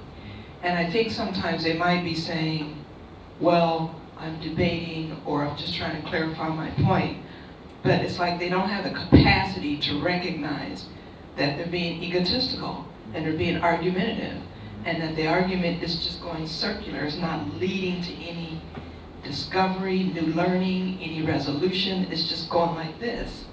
And why don't all of these conscious Pan-African, and when I say all, obviously I'm not literally talking about all, but why it is you think that they don't have the capacity to recognize that and then to get over themselves and change it.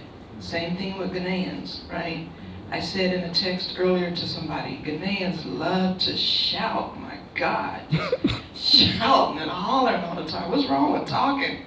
It's just, I don't understand why talking is wrong now. You know, just talk. They got a microphone, they're screaming in the microphone. What are you doing? What is that? So I'd be interested to hear some of your comments about that as well as other people in the room.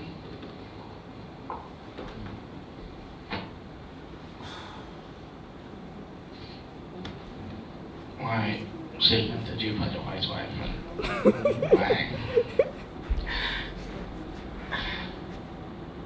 I think I can attempt shaken to do, right? Based on the little knowledge I have on French assimilation, the colonial policy of assimilation, and how they pick up the smart people, take them out, and try and mold them into the kind of people they wanted them to be. It's possible he fell in love before he discovered himself.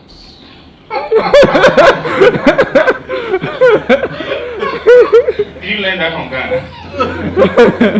That's all black people. You fell in love. You cannot be Pan-African. No way be Pan-African talking about I love white women. You cannot be a Pan-African. Screw Bob Marley. You cannot, I don't care any Pan-Africans, you cannot put forward your agenda then laying in a bed with a white person. Give me a break. Genetically, those people are not in tune with you. They will love one of you, they won't love all of you. I don't know how many times I've been around some white people with some mixed kids, but they tell their mixed kids don't mix with the black ones. You're better. I had a white woman I worked for, and I was stupid at the time because I was young. I wish I would have had the mentality I had today because I would have corrected her sentence. Her daughter went off and slept with some black man, had a baby. The girl was cute. She told me, yeah, her hair is really nice. It's not dry like you people. She said this to my face. Keep in mind, at the time I was 16. I heard what she said, but I was fearful. She was my boss. She loved her little daughter, her little half-caste. She loved that little girl with the auburn brown red hair, but she didn't like black people. I remember she said to another coworker of mine, yeah, you black people. She wasn't thinking when she said, you black people. Yeah, look at you just standing around being lazy.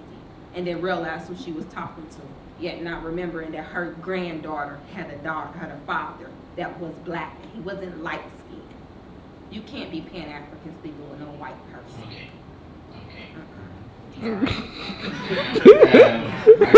I don't know if anybody has had the chance to, or if anyone had the chance to question him on that decision before he died.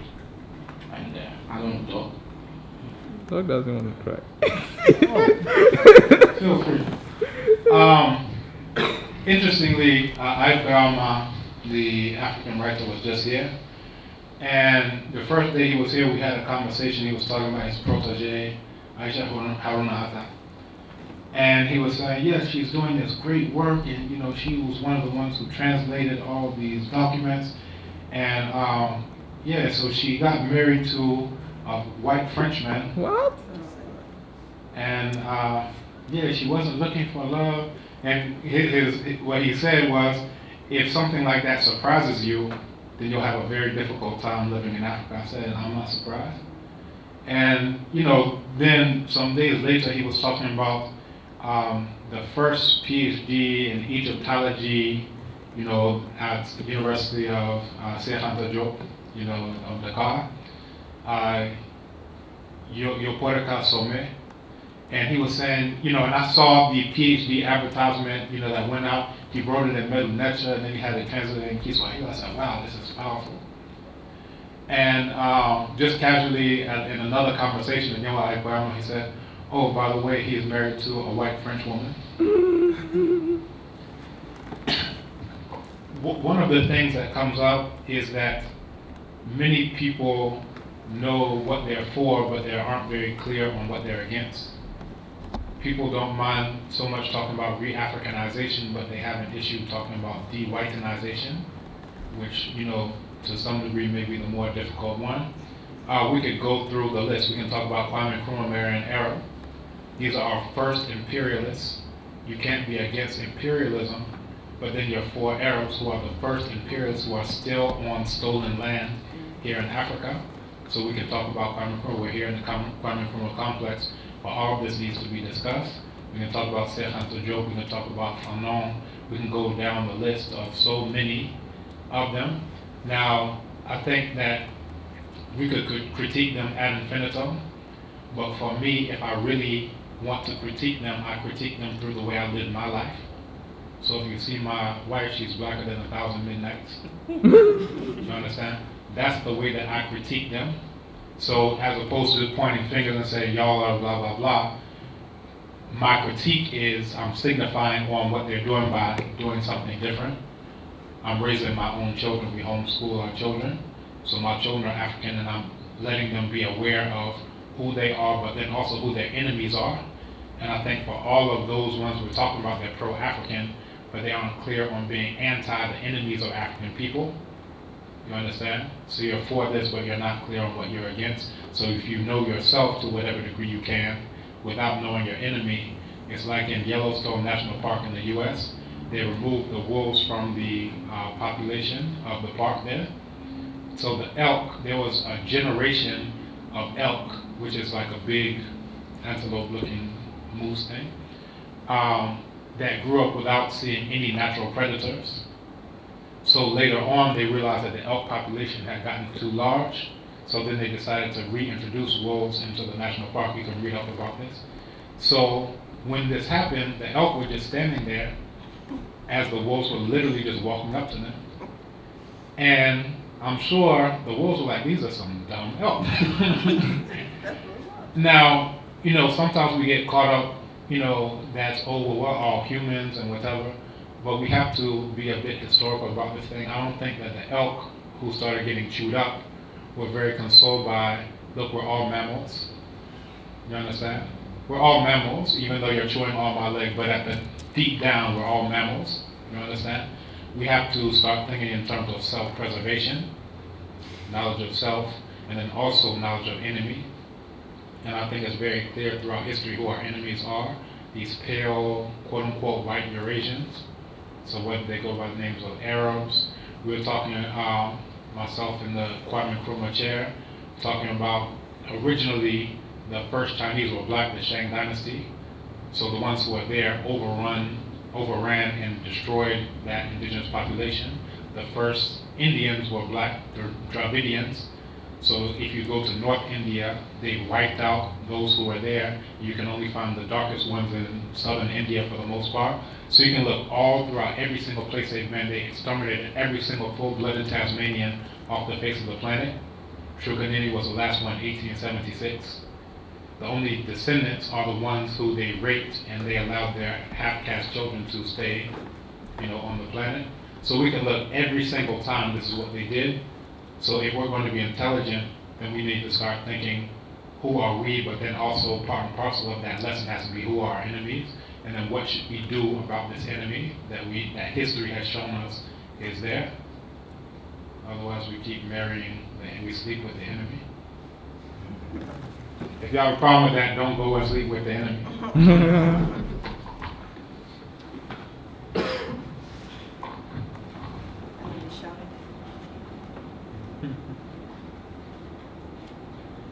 I was just saying, and then any comment about the shouting or the arguing, whether the the left foot over, the right foot over first, and all of the argumentative that Dr. Clarke referred to.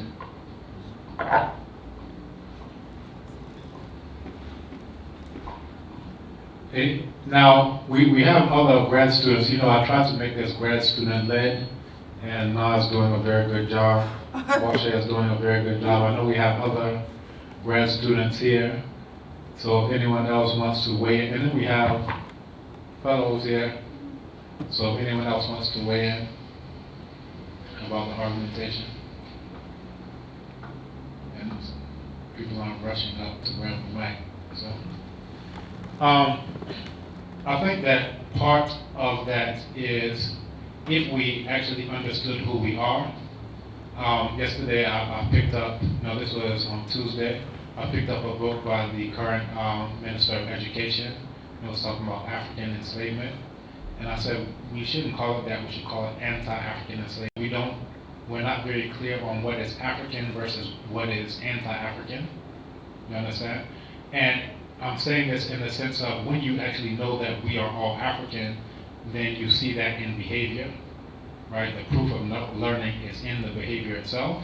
So if we don't understand that, when we are looking at enslavement, for example, we would find these people who don't call themselves Africans and those people who don't call themselves Africans fighting against each other. And the book was actually talking about in the material culture how you see resistance, building a village on a river, building your structures in such a way, building walls around your entire community, because there's this myth that, oh, we sold our brothers, we sold our sisters, but that's not how it went down. It went down as the Europeans do this gun slave cycle, where y'all folks will give you guns, those folks will give you guns, and we sit back, watch the carnage, and then you sell people who you don't consider to be Africans. So these people aren't calling themselves Africans, they're calling themselves Asante. These people aren't calling themselves Africans, they're calling themselves Ewe. And at the end of the day, the whites are sitting there saying, look at all these Africans, ha ha ha ha ha. At the Berlin conference, they're not saying, oh, let's cut up the Asante in this way, and then let's make sure that Ewe are all in one place. They're saying all of you all are Africans, right? And the Berlin conference is an excellent example because in it, it shows that they said, regardless of the problems that we have amongst each other as white people, those problems will never supersede the problems we have with all of you all black people. It's very clear, you understand? So for us, what we end up doing is we try to hold on to pre-colonial fragments or neo-colonial fragments.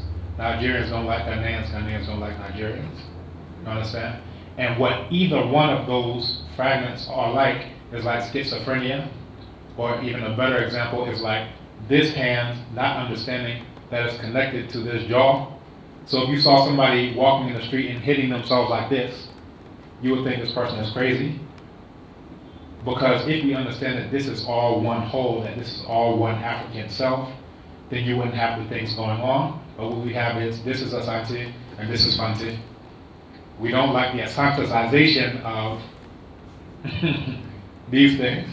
So here's a Fante, they're all Akan, but now they're up in arms.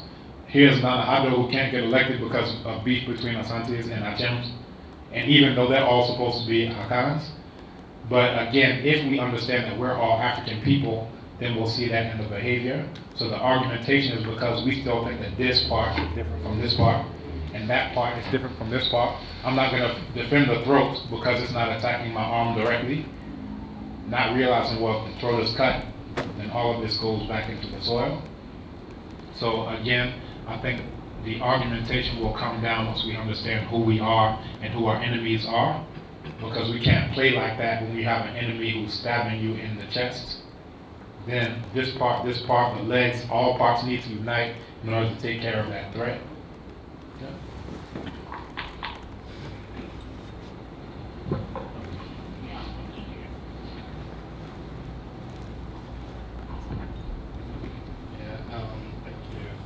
So yeah, from the presentation, John Henrik Clarke was saying like he said some things that are still like ringing in my mind that I'd love to leave out there to also be some pointers for discussion. Like for example, he did say that everything we touch should be a tool of liberation. So we should, I'm thinking of how I can relate that to my present life right now, and as in through my student thesis, through my works inside of this university, how would they contribute to being a tool of liberation? These are things I feel we should be like talking about, how everything that we touch, everything we do, everything we even eat would be like a tool of liberation. Also, it did like mention something I jotted down as symbolisms of like silence. yeah, many times things happen to Africans as a whole, and we sit down and, you know, we are silent about it, and so many issues have gone down. Well, we could mention, in terms of, first of all, we could start with the Gandhi statue on our university campus. How did we react to it? Which was some kind of concrete insult to our mental well-being, if I would put it. Also, even in terms of like Black Lives Matter, how do we respond to it? Why are we always silent? Why are we not being at the forefront of this movement? That means we are not seeing ourselves as Africans, but we are still stuck in this the geography that was like carved out for us. Talking to Professor Horace Campbell today, the question that came up was on his book Rasta and Resistance. A question came up: who is a Rasta? And he did mention that beyond the superficial, Rastas stood against forces of white imperialism. But he said something that Rastas were never bystanders, which I took it down. So if we are going to be fighting against white imperialism, then we cannot be bystanders towards like oppression whenever we see it. So it's also something that we should be talking about, like what does our silence mean? Also, he did mention that we are suffering from a disease that has no doctors, but yeah, so who then would be like doctors, like in terms of the present disease that we are suffering from, where we seem not to even know ourselves? Well, those of us in the university will come out as doctors, will come out as healers, because in a sense we have to arm ourselves with history, whereby, and that's what doctors do. Doctors have the history of a specific drug, so they know that with this specific ailment, because I know the history of this drug, it can alter the course of this ailment. So also as intellectuals, I feel like arming ourselves with our histories would eventually become doctors of this disease, and it will not be a disease without doctors anymore. And he mentions that we have already done what people say should be done. And that was like something very interesting in terms of like our thesis, like this we research on, you realize that Africans have already we've already talked about that or solved it. Talking to Dr. Kambon today on like gender and feminism and all of that, we've already solved the issues of gender. We've already solved inequality, but now we try to make it seem like, oh, like we are progressing, because no, we've forgotten how we did it, and we've got to go back. This will lead me to the Sankofa principle. If we've already done it, then we can only go back and learn from the past. What did we do? How did we solve it?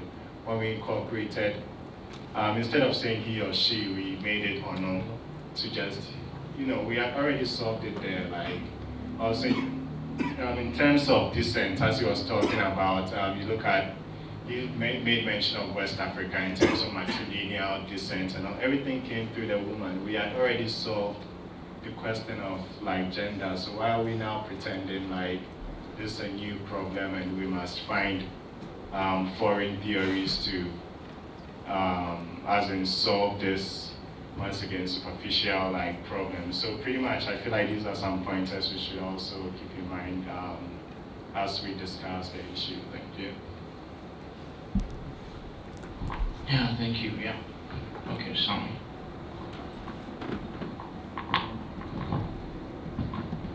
Okay, thank you once again. Mine is a question that I've been thinking about for a very long time when it comes to Africa. Should we call ourselves Africans? Because last time I watched Henrik and I learned that the word Africa came from a Roman general who was called Africanus around 200 BC.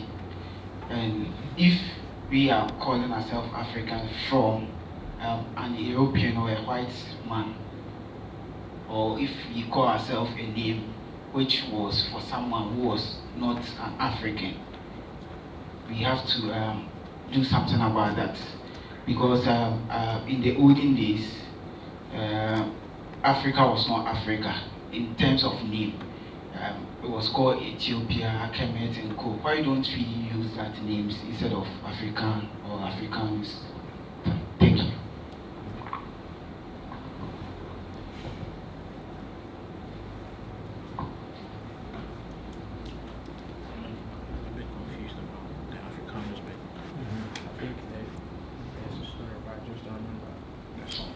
Okay. So very quick, for the it's talking about Scipio Africanus, and Scipio means the one who is victorious over, and then Africanus, Africa. Now, for you to have a name like one who is victorious over Africa, it means that Africa had to predate it. So if you just go online, you can look up the etymology, and it's traceable to Afrikia, which is a place around modern-day Tunisia, that area. And it came to be what's called synecdoche, which is where you take fragments of it and then you refer to the whole based on what the fragments is called. You can find the same thing in terms of referring to Africa as Ethiopia, in terms of referring to it as Sudan, and so forth and so on. Now, if you look at various African languages, Kemet means land of black people. If you look at Chi Abibimang, land of black people. If you look at Yoruba, Ila Dulawo, land of black people. If you look at Wolof, Reoli Union, land of black people. If you look at Kikongo from the Congo, and Siabandombe, land of black people, that anytime we want to refer to this land in a name of our own choosing, it refers to land of black people in various languages, and then going back to ancient times. Now, if you look at Latin, Niger, this is referring to black people. Ethiopia is coming from those whose faces are burnt. Ops is the same thing you see in optical, whatever, referring to the eyes literally, but face by extension. If you look at, again, Arabic, Bilad al-Sudan, land of black people. So it's very clear that whatever language we choose, for me, if we're saying Africa, that is equal to land of black people. Anytime I'm talking about black people, I mean Africans. I prefer always African languages. That's why I'm in linguistics. That's why, I deal with so many African languages, because I'm looking at, things such as this. So my advice would be, first off, the revolution will not be anglicized, right? So we should be looking to our own indigenous African languages and looking at what's our own concept, how do we view the world in our own African languages, and in terms of the land that we're on, from ancient times up to now, it's, that's in common. So, land of black people. Real quick. And then, in terms of the disease, this was mentioned earlier. I was talking about the Gandhi issue with someone from 3FM, and a lot of the reverence for Gandhi was based on ignorance, miseducation, diseducation, anti-education. So people say, oh, Gandhi is great. Okay, fine, he's great. No one has ever read anything by him, whatever. And ignorance is not sustainable, right? Because once people know, you can't, fool them again. So now there's another petition to take down the Gandhi statue in front of the Martin Luther King Center. And because of the groundwork that we did here and others have done in other places, people are signing that thing like this. And this morning, I was a 300 signature. Next time I looked, it's somewhere up to 500 signatures today, and all in one day. So this is moving. And I think about it in terms of, there's an issue of oxygenation in cancer, that cancer thrives in blood or environments where there isn't much oxygen. That knowledge is like that oxygen, and this ignorance around Gandhi and other issues is like cancer. So it can only thrive when African people don't know anything about who they are, don't know anything about who their enemies are. You understand? But as soon as that knowledge comes in, it's like oxygenation in that environment. The cancer's growth is arrested, and then it goes into retrogression, and then eventually it has to be wiped out. That's one. And then in terms of education, I often talk about the work that I do here. It's like, here's a tap that's on, and I'm mopping up the floor. You understand? But we can think about it in terms of the Flint, Michigan. I don't know any of you who followed that, But this is tap water that's coming out that has lead in it, that's acidic, that's poisonous. So everyone is created here in the miseducation system to be that poisonous water. You understand? And what we're trying to do now is even more than just mopping up the floor, even more than just turning off the tap, but we have to have a different source, a pure source of Hari Bibi, black water, the purest water. You understand? So this is what we're doing with Abibi Fahunya Disiambia African Liberation School. We're teaching them Medunesha and African languages. Just on Tuesday, one of the students asked, why did white people enslave African people instead of doing the work themselves? So that then became the class for the day. We talked about the instructions to Mary Carre, trying to explain European behavior over 4,000 years ago, brought it up to two-cradle theory, and that's a lesson. So now they're getting it from young, as opposed to now you're in college, now we're going to start teaching you about something black, right?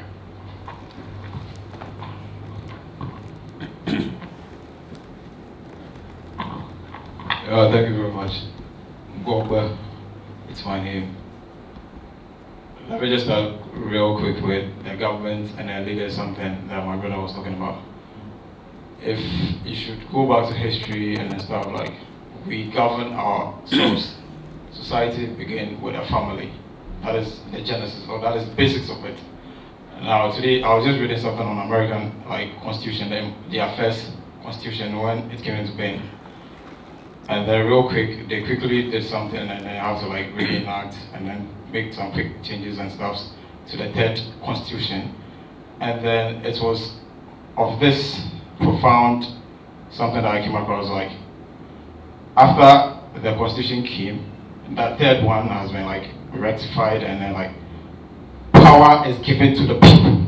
The people are the sovereignty of a country. I just want to, because we have difference between a country and a nation and a state. So I just don't want to be wrong in that sense. And then the people should have the power. And then there came a whole lot of things like business and stuff. So they created the federal something be that this federal is supposed to be a business corporation independent of the people. And now the people have the power to control this federal bureau, federal corporation, federal something. That is, so the people, the constitution gives the people the power. It's not, let me just not be wrong in that sense of, the constitution does not give power to the people. It's the people who wrote the constitution. So it's the people who give the constitution sovereignty. So the people are, I don't know, even higher than the constitution. They are even above sovereignty. I don't know if you're getting me. It's the people. We say law, constitution. Who wrote the law? Who wrote the constitution? It's the people who wrote it. So why should all of a sudden the constitution have power over the people who wrote it? So the power belongs to the people, we the people. So we should take responsibility for everything that goes on in this country. And right in our own lives, right in our own house, right in every nooks and cranny that we find ourselves. Everything that we touch should be an instrument of liberation, says Dr. Henrik Clarke. Let me quickly run to this place too. He was saying something, Dr. Henrik Clarke, on organized religion. Organized religion devoid of spirituality. It's deep. It's deep. The other time, I don't know, 2 weeks ago, when we met here, I was like, religion was a tool of enslavement in Africa. And if there's any way we should, or we'll get out of this, we need to how do I put it? Give me a word, real quick. Reprogram, we need serious reprogramming. I don't know. We need to get this off our head. We need to get this religion thing off our head in order to get through. I don't know, some few friends I don't know here the other time. I'm sure their Christianity is so high that they can't just take it and then they're not around here this time around. Sorry for that. If the Bible says Christ, I don't know, like God created the whole thing, blah, blah, blah, blah, blah, and then you were created in the image of God, if that is so, what I got out of it was, right then, Christ, the Spirit of God, has been in you. And then you don't need an external Christ to come and enter you or to come and save you. And then one person was like, how then, if that is the case, the Bible taught them like, Christ comes from somewhere to come and save, I don't know, to save you. So like, it was like, the pagans don't know about Christ. I said, nah, pagans, it's not like they don't know about Christ. They have a Christ in them. So, what is my argument? My argument is this. You are forced to begin with. You are a spirit, a free man, a natural person. This government thing that we have around are like fictitious thing. If you go down history, you will know. I don't know how many of you knows that like Lancers your car and something wasn't the case in those days when motor vehicles and things came into being. This was for businesses. Let me run back to my religion thing. The organized society, the organized religion. It has killed us. And now when you look at the Dark Ages, when they went into the Dark Ages, they went back into like the Greek philosophy. When you trace it back, it's from the Kemet in Africa and Egypt. That is where the philosophy came from. Right from like Theophile, Obengas, and like came from Africa. It's when during the Dark Ages, it's the philosophy that they went for in order to like to restructure their society and then to bring back civilization. So everything is just traced back from Africa. Now, when you get into our churches now, their religion is not working for them any longer. To intensify the servitude and then the decompartmentalization of the mind, they are bringing in philosophy into the churches. I don't know if you listen to any the new pastors that you see that are like this is philosophy. Like, why are you telling me philosophy instead of like spirituality? Instead of like me becoming a sovereign being, me becoming a man of power that can do everything on my own. You listen to them. Just give me names of pastors. Listen to this guy now.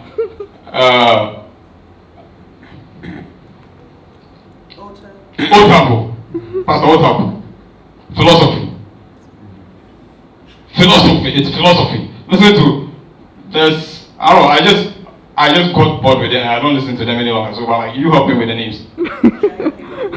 That he would build you see T.B. Joshua, I don't know, like Pastor Chris. It's philosophy. It's philosophy. Where if like the religion is not working for them again, so they are bringing in philosophy. The Benny Hinn guy, philosophy. And then trace the philosophy back. It's from that is the kind of guy that I'm even looking for. He is the one. He is the one I'm looking for. Philosophy. We need spirituality. Liberation of my spirit, your spirit, our spirit. And in that case, that is the only way. I think if we become forces on our own, leaders on our own, ground shakers, pillar shakers of this fictitious hula balloon and everything just we have around ourselves, then I think the way forward will be clear. Thank you very much. Yeah, thank you very much. Gobe. Right? Gobe. Okay. Alright. Kind of going off what you said about religion, the young lady in the back, she mentioned the Council of Nicaea. I'm not sure I'm saying it right. What he didn't mention to tell you is that Constantine himself was a lone life pagan. Yeah. So he himself never followed Christianity. It was a war going on within Rome, the Roman Empire, which was threatening to tear apart the Roman Empire. So that first it was created to preserve the Roman Empire, then it was pushed out to every other country or part of their quote-unquote empire. But he himself, he was a homosexual. He also, which homosexuality was a practiced thing in Rome, which is actually what Valentine's Day is about. Saint Valentine was a homosexual. If you look back, even Sunday was about worshiping of the sun. And then when they went to America, it was enforced that Sunday will be kept. But Sunday is about sun worship. Monday, moon worship. Tuesday is a different god. Saturday is the planet of Saturn. So even the days in which you're worshiping, you're actually secretly worshiping pagan gods, the universe, the solar system.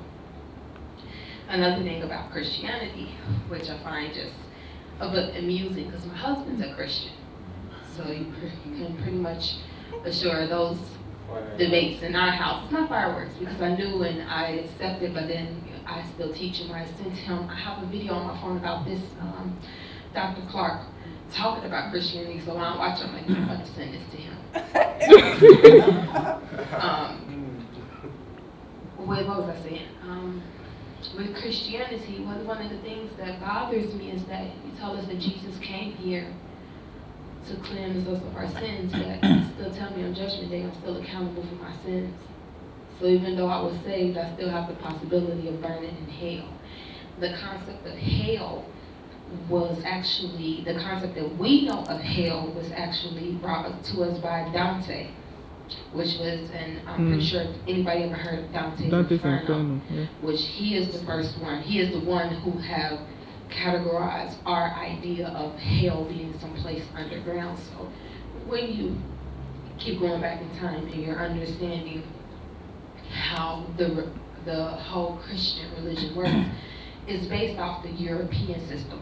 And then another thing is that Christianity was never meant for us as far as a freedom. They knew that Christianity, and when I say they, the Roman Catholic Church, because that's the head of all religious organizations on earth, whether you're Jewish, Muslim, Islam, they all have a part in the Catholic Church. They used it to colonize Europe. And then when they saw how effective it was, because we don't see that, and all you got to do is go to the Crusades. The Crusades was literally the Catholic Church going around killing everybody who did not agree with them. That's why they moved to America. Then when they got to America, that's when they had the whole war secretly saying, oh, we want our freedom from being taxed. No, you wanted your freedom to be able to create your own religion, your whole other empire, which now they're being ruled by the American Empire. And it's funny because when we were taken as slaves, the only thing we were allowed was Christianity. You wasn't allowed to speak your language, wear your clothes, your hair, drumming. Everything was stripped away from you but this so-called religion. And then you were told the whole theory of non-violence, don't fight back. Don't fight back against your master. So it's like, you know, when you, this is like for the Christians here, I'm not trying to break down your belief in God. I'm just saying, actually read what you're reading. You know, understand what you're reading and listen to what you're reading, because it's just telling you to be docile. It's not telling you to think, it's telling you to what to think, not how to think.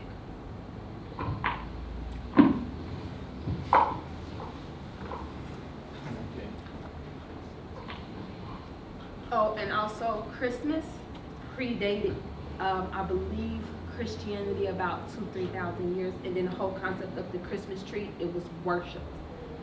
This is why they have the Christmas tree, is because the Christmas tree was seen as a god. It was the only thing that lived in the winter time. So even Christmas is not even about Christ. Just so you know, neither is Easter. Those are all Babylonian holidays. So every time you go to church and you're celebrating Sunday, Christmas, all of that Easter, all of those are pagan holidays. Yeah, I think Doc has given us some lessons about 25th December, 26th December, and what they all mean so far as cosmology matters are concerned. I hope those of you here remember. Okay, yeah. Oh, it's going to add to the Christianity discussion that I also see all of these as tools which are like basically like counter-revolutionary. So you try to like revolutionize, and then because of Christianity you can because one, there would be some supposed savior from someone who would finally come and deliver you. As to when soon is, I mean, that's the longest soon that has been ever said in the history of whatever. Like Jesus is coming soon, but so yeah, and it's really like capitalist too, and that's what I've been realizing. It's really, and this is like in terms of Christianity and then also like Islam. Islam really, because yeah, I'll be taking shots right now. My roommate is Muslim, and I try to analyze how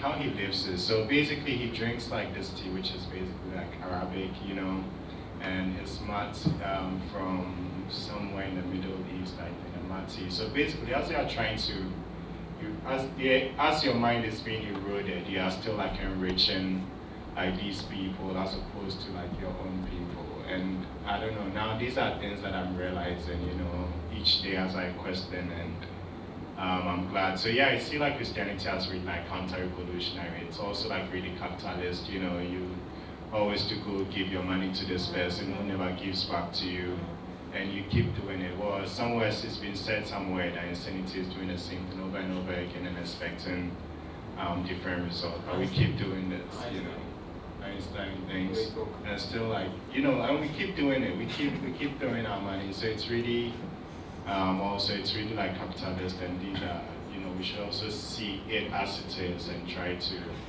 get rid of it. Like as Professor Clarke was saying, we should rather go back to spirituality, which you can teach, and every person is their own creature.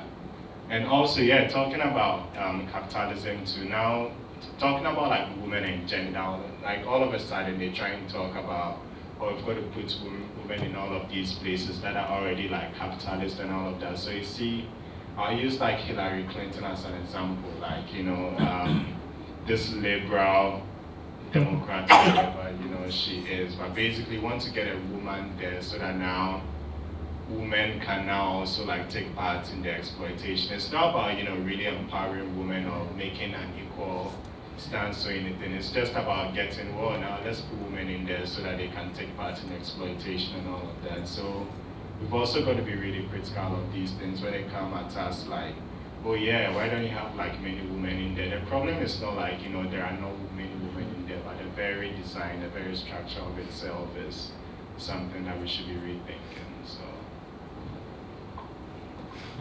yeah, was it last semester, Dr. Kambon shared a quote with me, that religion is the deification of a culture, right? Religion is the deification, to deify your culture. And he gives some illustrations that why do Muslims perform ablution before they go close to God and pray? Why? Why do they have to use such a small amount of water to clean vital parts of their body before they go and pray? The answer is where Islam started from. It's a desert area. Water is what? Came in very scanty quantities. So you use a very small amount of it for what? To clean just the vital parts. Yet we live here. There's a river here. There's a stream here. There's a pond there. There's the sea over there. And yet what do? After you have taken your bath, you still have to go and fetch a small amount of water to clean your vital places. it's a cultural thing. And earlier on, something okay, I think, though, correct me if I'm wrong, but I've learned that so far as the afterlife is concerned in African thought, when you die, you are taken to, in my fragment of Africa I've come from, you are taken to your father's house. The rites are performed for you, and the belief is that you go back and join your departed ancestors. You go and join your ancestors, isn't it? In Christianity, however, it's an individual game, right? And ever since I was a child, I've always wondered. So if my mother goes to heaven and I don't meet her there, won't she miss me? When you love someone so much and life ends, and the person goes and is judged and goes to either heaven or the person will not miss you, you also will not miss the person. Why is it so individual centered? And why do you have other cultures that interpret the afterlife as rejoining of your ancestors, and yet one other is telling you, Charlie, it all boils down to you and you alone? That is the culture, all right? The individualist philosophy of Western societies is what is playing out in the religion that they have given to the world. And when you look at your societies, which I'm pretty sure are coming now, they also give a different interpretation that after life, you go back and join who? Your family, who have gone ahead of you. So, look, the name of the person behind the goat, the religion is the deification of a culture. Dr. Yosef Ben Yakana. Okay, Dr. Yosef Ben Yakana. So yeah, Sami.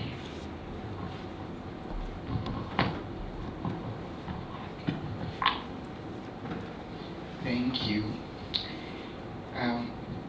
I'd like to touch three important things here. First of all, it's about the constitution my friend just here talked about. After USD election, I realized that the quote that Abraham Lincoln said was very wrong. The government of the people, by the people, and for the people, that definition.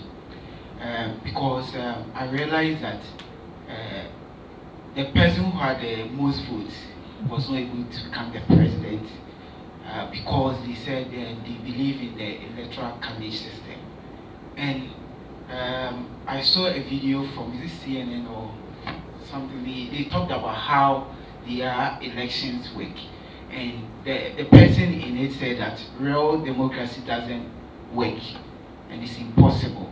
And because of that, what the people want is not what they are going to get. And I think this is really, should I say, they are really playing down the minds of Americans, because what they want is not what they are going to get. Then why should you go and vote? Why should you believe in your constitution? Because if you want somebody to become the president, the person cannot become the president. So with this, I don't think I think it's very meaningless, their constitution. And the other thing is about spirituality. Now how pastors are really using philosophy in the churches. I think they don't have anything to say because because they want to tell people what they want to hear. You have a double portion. If you are working in a company, at the end of the day, they will promote you, and if you are receiving 1,000 Ghana cedis, the next time you receive 2,000. That's what they want. That's why they are in the church. So they want to hear that. And Bible will not give you those things. So where will you go? You have to go to philosophy. Just allow people to think that way. Influence their thinking so that they will believe what you are saying. So I think that's why Otabel and other pastors are doing. Because if they don't do that, people will not come to their church.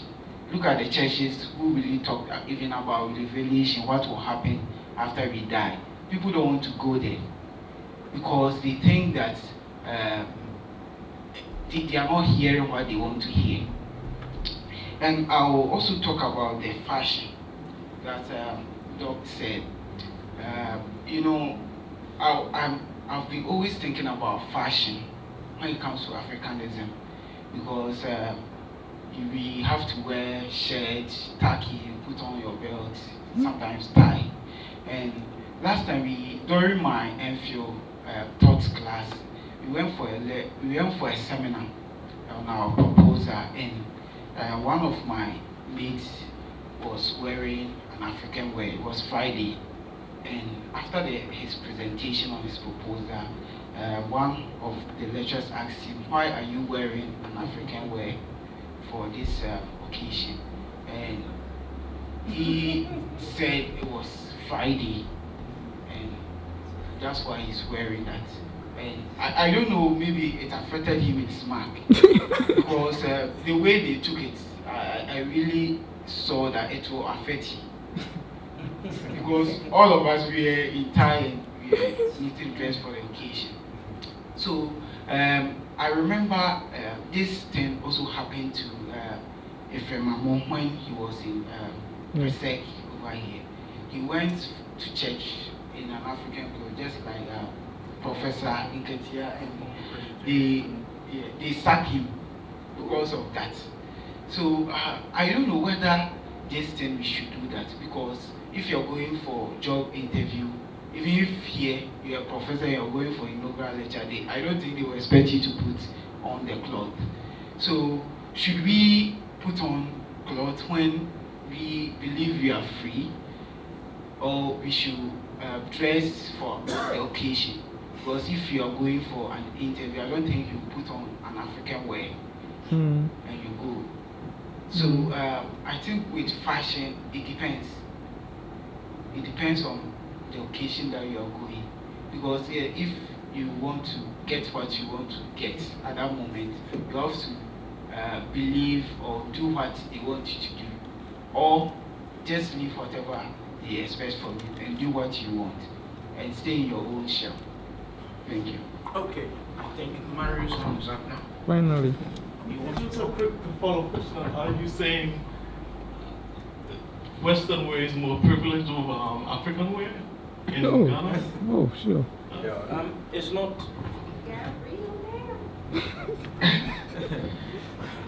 It depends on where you go. All right. Generally, I do not think that I did my MPhil defense here. On the day I came for my paper, I wore some of these shirts I like to wear. I had my defense. There was no incident. I think when I was doing my proposal presentation, I also had something on like this. I had my presentation. There was no incident. All right. But I've heard stories of people who wore even what we call African print. Are they really African print? At least they are associated with Africa. And there are people who do not even want to see you wear anything associated with the African continent. I know of a gentleman who went for a job interview in African print. Everybody was in suits. And the story is that when the session was over, he was told that he performed the best, but he's been failed because of his clothing. So I can't give a complete picture. Sometimes it's true, sometimes it's not. Yeah. All right, though. Good evening. I'm Grace Adasti, a religious studies, traditional religious studies scholar, and I'm feeling sleepy anyway, but I just wanted to come in because someone mentioned Ephraim Amo, and I think it was at the Presbyterian Training College at Crossroads, and that is a whole issue and a debate. The discussion is that there is a perception about our dress code, especially when it comes to Christianity. It looks like Christianity came with a different type of dressing other than the Ghanaian or African traditional dressing. And as such, when he wanted to show his Africanness, the Christians or the whites did not understand him. So it was a problem for them. But Ephraim Amo also proved that no, Christianity is not about your dress and etc. It can be a whole debate. And this afternoon, for example, there was a presentation of identity in the new Pentecostal churches by a friend who is on this HP program. She presented at the linguistics section. We had it at the BAM library. And the churches that you were mentioning, like this Christ Ambassador Church and T.B. Joshua's church, you know, she cited these churches as examples.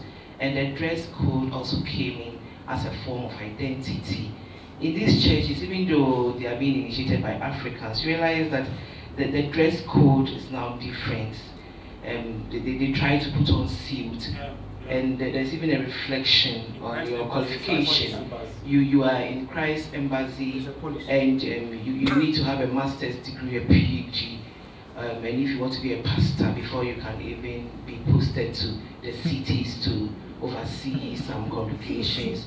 And even they had changed their names, and now it's not like my traditional name Efiatia, but now it is Gracious Favor.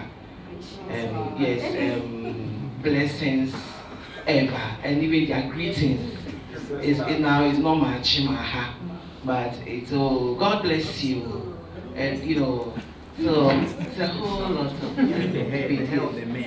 So now it's not even about she was into linguistics and religion, but now it's not even about the dress code alone, but it's about even qualifications. Some of these churches, what qualification do you have before you will be ordained as a minister? And also about the language. Some do not even want to speak the Ghanaian language. It's like English, and some are even bringing out grammatical errors. And some too are translating what the preachers are preaching. You know, they are making mistakes. If you don't take care, they are reading something from the scriptures, and it's not the right meaning. And some are even making fun of these. There are some sayings in the society, because someone can say something and the one translated, you know the problems in research when you don't speak the language, and it distorts the whole. Yeah. So I think it's a debate that probably we will look at it at another time when it comes into religion in the African context. Thank you very much, Tom. So I think something is in the air.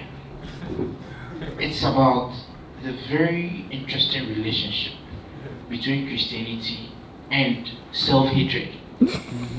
All right? Christianity in Africa and self-hatred. If you ask me what was the most efficient tool that created self-hatred in Africans, it was Christianity. There's no challenger. There's no challenger. Quick question, but my impression is too that Africa, a lot of African countries are very religious, and I'm curious to know why so many Ghanaians are Christian and what was the spiritual system before Christianity came, and if there's some kind of connection with their spirituality and Christianity. Okay, I've also often asked myself why it was so easy for the mass rejection of the African method of worship for Christianity. I've gotten a few answers here and there, but I'm still not convinced. Anyway, I'll give it to Dr. Okay, very good. Today was a very historic day because I went to a PhD defense for a friend, Anima Wiafi Akintan, and she was doing her PhD defense in Chi. And it's the very first PhD that's been written entirely in Chi and defended in Chi. Wow. So, and this is a long time this university has been here. And she was wearing something like what Dr. Grace was wearing, those same colors in a similar type of pattern. When I did my PhD defense, I was wearing a cloth. You can actually go online and see. Yeah, you can see my PhD defense. I had my locks, I had my beads for the various abosom, and then I was also wearing my cloth.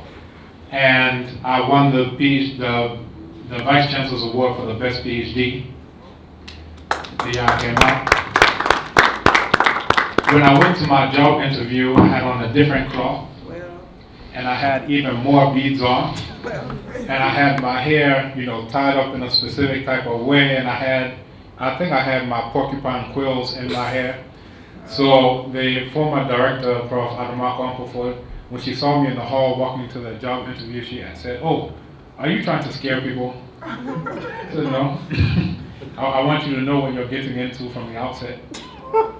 So I got into the room with the dean, Prof. Sebas Ominyo, and he started off. He asked me. He said, "Oh, so I hear you speak Chi." I said, "I am Chi." He said, "So would you mind if we conducted this interview in Chi?" He's in trouble. I said, "I am Chi." Now, I hope you can tune one after the and yeah, Meduma, and they say you're bon That at that point in time, it wasn't even.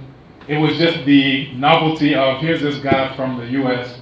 who is having his entire job interview in Chi. They started asking me, "What's the name for this? What's the name for that?" And I'm telling them the names of all these technical terms and whatever. So I'll say this: that at a certain point, it can be what principles do you stand on. If people think you yourself are shaky about it, then they'll approach you in a different way. If they see me, then they know that if they put a gun to my head, no. My question would be, how am I going to get this gun from your hand, not whether I'm going to do this insanity you're telling me to do. So, that's that. However, I had a colleague who was the IT officer in the School of Languages, and he's a Ghanaian. He said, I would like to wear my hair like yours, but one time I went up top to the registry, and I hadn't shaved my beard and I hadn't shaved my hair, and they told me to go back home, and when you come back shaved, then you can come back here. Yeah. You understand? So he was like, I wish I could do what you could do. So to some degree, he was like, all right, because you're coming from outside, they'll give you some leeway that perhaps I couldn't get. But for me, I say regardless of, I could have gone to the job interview wearing a suit and tie. I could have done my PhD defense wearing a suit and tie, and just oppressed myself to the point, oh, they would never let me get my PhD unless I do this. Oh, and I would never get, I don't care about the job to the point where I'm going to sacrifice principles for a job. No, I could get a job anywhere on the African continent if I so chose to. So if your principles are valuable to you, then you will stand on them. If they're not, people will look at you and you said, joking, and then they'll push you right off of the principles because you don't have principles. Now, also we talked about Christianity being perhaps the strongest or whatever. I was talking yesterday with Prof. Horace Campbell. He said that it's capitalism is the strongest thing ever. Mm-hmm. And then you have other people who, like Chinwezu, he talks about Islam. And I'm reminded of the late Dr. Bobby Wright. You know Dr. Bobby Wright? And he has this text, The Psychopathic Racial Personality. And he gives an excellent analogy where he says that our situation is likened to a bull facing a matador, right? I don't know if any of you have been to Spain to the running of the bulls, but with this they'll have a matador who has his cape out, and the bull sees his red cape and he goes and rushes after the cape, and the matador meanwhile has a dagger or a sword, and as the bull runs by, he stabs the bull one time, and then he comes back with the cape, he extends it again. Then the bull comes running, and then he stabs the bull again. This goes on, up until the point where the bull can barely stand up, if at all. And at that point, this is what they call the moment of truth. And it's believed that that's the first time that the bull ever really sees the matador. Wow. And realizes that it's not the cape that it should be chasing after, it's the matador. However, that point in time comes too late for the bull to save itself. This is our situation as African people, and I've never heard anyone explain this better. But what we do is we'll look at all these instruments that these pale white Eurasians are using against us, and then we try to go to war against this specific tool. So picture, I'm sitting here, and here's a table full of different torture instruments, and here's a white man who has them. Here's a baseball bat, and he hits me with this. So now I take the baseball bat and I start hitting the baseball bat as though that's the enemy. So this is like when we're talking about Christianity is the worst thing. Christianity, oh, this is so terrible. Meanwhile, he's picking up another tool as I'm beating up this baseball bat. So now here's a dagger, and then he stabs me in the eye with the dagger. That one is called capitalism. So now he puts the dagger down. Now I start beating this dagger and say, oh, the dagger is bad. This is a bad dagger. Oh, the terrible dagger. Meanwhile, I'm not paying attention as he picks up a corkscrew. Then he takes a corkscrew and puts it here. You understand? So they are using various tools. They'll use Marxism, they'll use capitalism, they'll use socialism, they'll use neoliberalism, they'll use neo-patrimonialism, they'll use every ism, they'll use Islam, they'll use Christianity, and they'll pick one up and discard it as the day goes on, at will. And what we're doing is inappropriate behavior, just like the bull and the matador. We're focusing on what this specific tool is that they happen to be using at this point in time, and then like this tool is the enemy, as opposed to being like the bull who finally realizes in a moment of truth, the issue is the one who is using those tools against me. And that's what we're not even supposed to talk about, because if you talk about our enemies who are doing this, now then they have a contingency plan. No, you can't say that because that makes you racist. Focus on the tools. That's reverse racism. Focus on the tools. Meanwhile, we are acting like a stupid bull who's about to die. So I would say it would behoove us to start thinking like intelligent human beings instead of bulls running after these things. A point that Dr. John Henrik Clarke made, and that I also made in my presentation about Black equals African Lives Matter and decolonizing the academy. He said the strongest thing about the people is the same thing is the weakness of the people. If you all remember that. I use that when I teach combat science called capoeira. And if I see someone who's very, buff or whatever, I know that they're not flexible. So I don't engage them in a wrestling contest. I strike them, and then I take them down and they're done for. I just wait. I know they'll get very tired very soon because oxygen has to go to all those muscles. So I'll just wait 5 minutes, then they start breathing hard. So their strength is their weakness. If I see somebody who's tall, lanky, then I say, this is someone who I'll wrestle with. So I won't strike with the person who can reach me from across the room. I will go in. So all of that is to say that we should also be thinking in those terms. He talks about hospitality to strangers, more kind to strangers than relatives, inviting the strangers to dinner without feeding one's children, debating everyone's concern except our own. And in my presentation, I talked about when you're on the airplane, what do they tell you? They say in the event of an emergency, put the mask on yourself before assisting others. Meanwhile, here we are as African people, we're trying to put masks on everyone else and they're breathing just fine. You understand? They're the ones who are covering up your mouth and covering up your nose. Meanwhile, we're trying to take a mask and say, here, you need to breathe. Right? So there's a saying that they talk about after Eric Garner say, I can't breathe. I can't breathe. Our problem is that we can't breathe because we're trying to run after everyone else's lung capacity and not worrying about our own. So what Dr. John Henrik Clarke used to always talk about is the essential selfishness of survival, self-preservation. Now we have all types of guilt trips that they'll run on us. They say, no, you shouldn't worry about yourself. Don't breathe, hold your breath. Meanwhile, we'll suck in all the breath, all the air that's here. But these are things that we really have to, consider if we plan on staying on the planet. We also mentioned, Yao mentioned female rulers. The first ruler in Kemet was in the first dynasty, married Neith, right at the very beginning and outset. After that, you had Sobek Neferu, you had Hatshepsut, you had all of these various female rulers. So again, we act like this is a new thing that Europeans are finally going to enlighten us of how to have female rulers, when this is something that we were doing 5,000 years ago. So, very good point. Then also, where do we go when we die? So Dr. Clarke said, I'm not going anywhere. There's a very good poem by Birago Diop called The Dead Are Not Dead. That's the translation.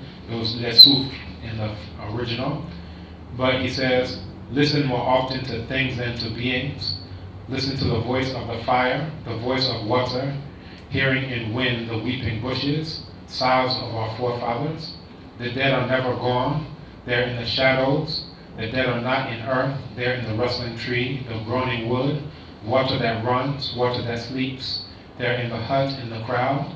The dead are not dead. The dead are never gone. They're in the breast of the woman. They're in the crying child, in the flaming firebrand. The dead are not in earth. They're in the drying fire, the weeping grasses. They're in the forest. They're in the house. The dead are not dead, is the voice of the ancestors. So now, physicists will come and tell you that energy is not created or destroyed, it's only transformed. And we'll say, oh, that is such a brilliant idea. But then we'll say, Dr. Clarke will say this, and you say, what a pagan, heathen, savage concept. You understand? Meanwhile, the human body is between 60 and 70% water. When a person dies, what happens to that water? Does it magically disappear from the face of the planet? Or does it just go right back into the system and become a cloud, and then become rain, and then become a plant, and then you eat the plant? You understand? So this is a concept that all African people understood, and that even a child can understand. However, we're taught all these, things that no, we should just turn our backs on it. Then they bring us the exact same concept and call it physics and science. So we should be very, cautious about Trojan horses brought to us by our past, current, and future enemies. The question of why,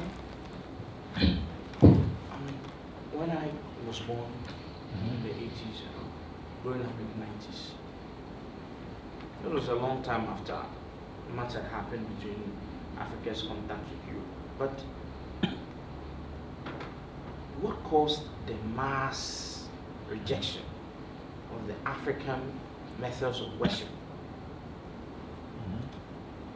for Christianity? Yeah.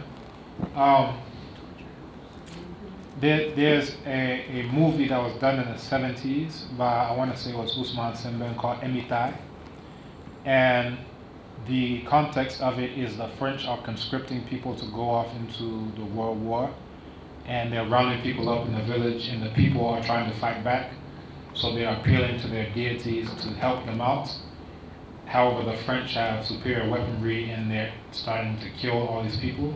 So there's this very dramatic scene where one of the men gets down on his knees and says, Emitai! He's calling the name of the deity. Why aren't you helping us? We've done all the rituals, we've done all these things. Let's fast forward that Europeans are interested in rewards and punishments, systems of rewards and punishments. So you can look at the very first Africans who converted to Christianity, that they would take, the spoils of having enslaved other African people, and they would give that as crumbs from the table. So they're eating the feast, but they're willing to give you some crumbs.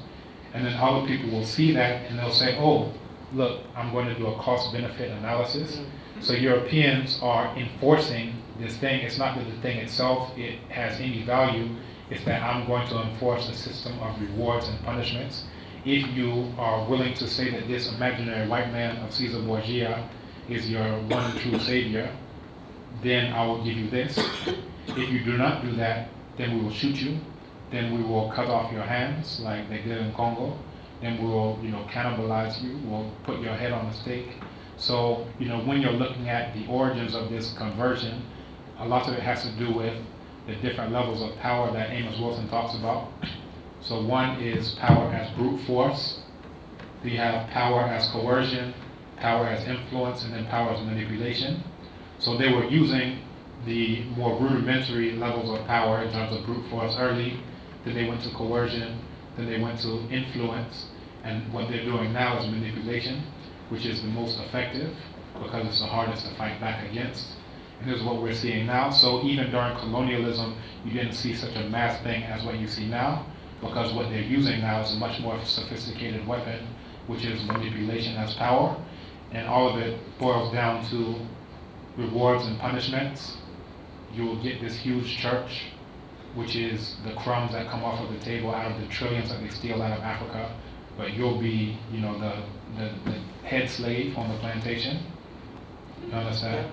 So look at all of these things very simply in terms of rewards and punishment, cost-benefit analysis. And then also you can think about it in terms of natural selection and artificial selection. That on plantations, they would do artificial selection, which is that if you are somebody who's fighting for your liberation, then we will kill you and make an example out of you.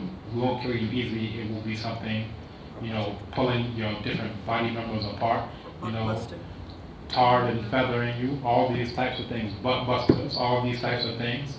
You understand? So this is what you would do, but then someone who's willing to, like the Gandhi Masan people, willing to put your tongue inside of Gandhi's orifices, then they will reward you.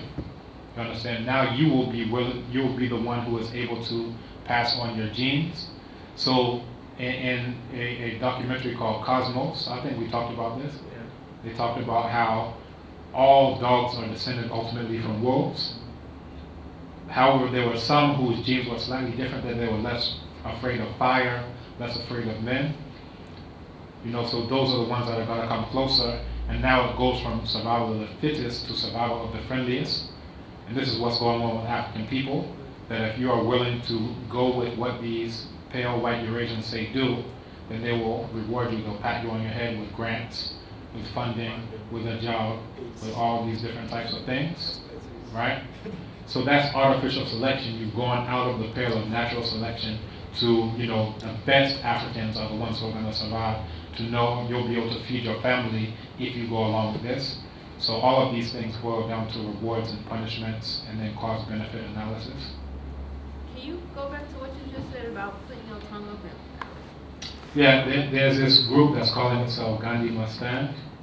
And basically, when you are willing to kiss the butts of your enemies, then they are making a cost-benefit analysis and say there are benefits to licking the toes of Gandhi. So they will lick them and hope that they taste like samosas. Right? Whereas other people have principles and say, I don't care, what the quote-unquote benefits are, what funds or whatever comes with it, I'm not willing to do that. So y'all have a counter movement, Yes. saying that we should. Yeah, a very feeble one though.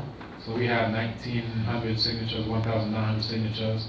They've been stuck around 200, which is, in light of all of the Gandhi propaganda. Now, that's what I'm saying, it's like a cancer. Now that knowledge is in the system, that's like oxygen. It can't breathe. It has to thrive on ignorance. It's not sustainable. So all you do is introduce knowledge into the system. Now they can't grow. So with all the decades and decades, all the people he conned, including Nelson Mandela, he conned Nkrumah, people are saying, no, we're taking the truth as authority instead of these authorities as the truth. You understand? So it can never come back again now that oxygen, now that knowledge has been infused into the system. The cancer is in remission now.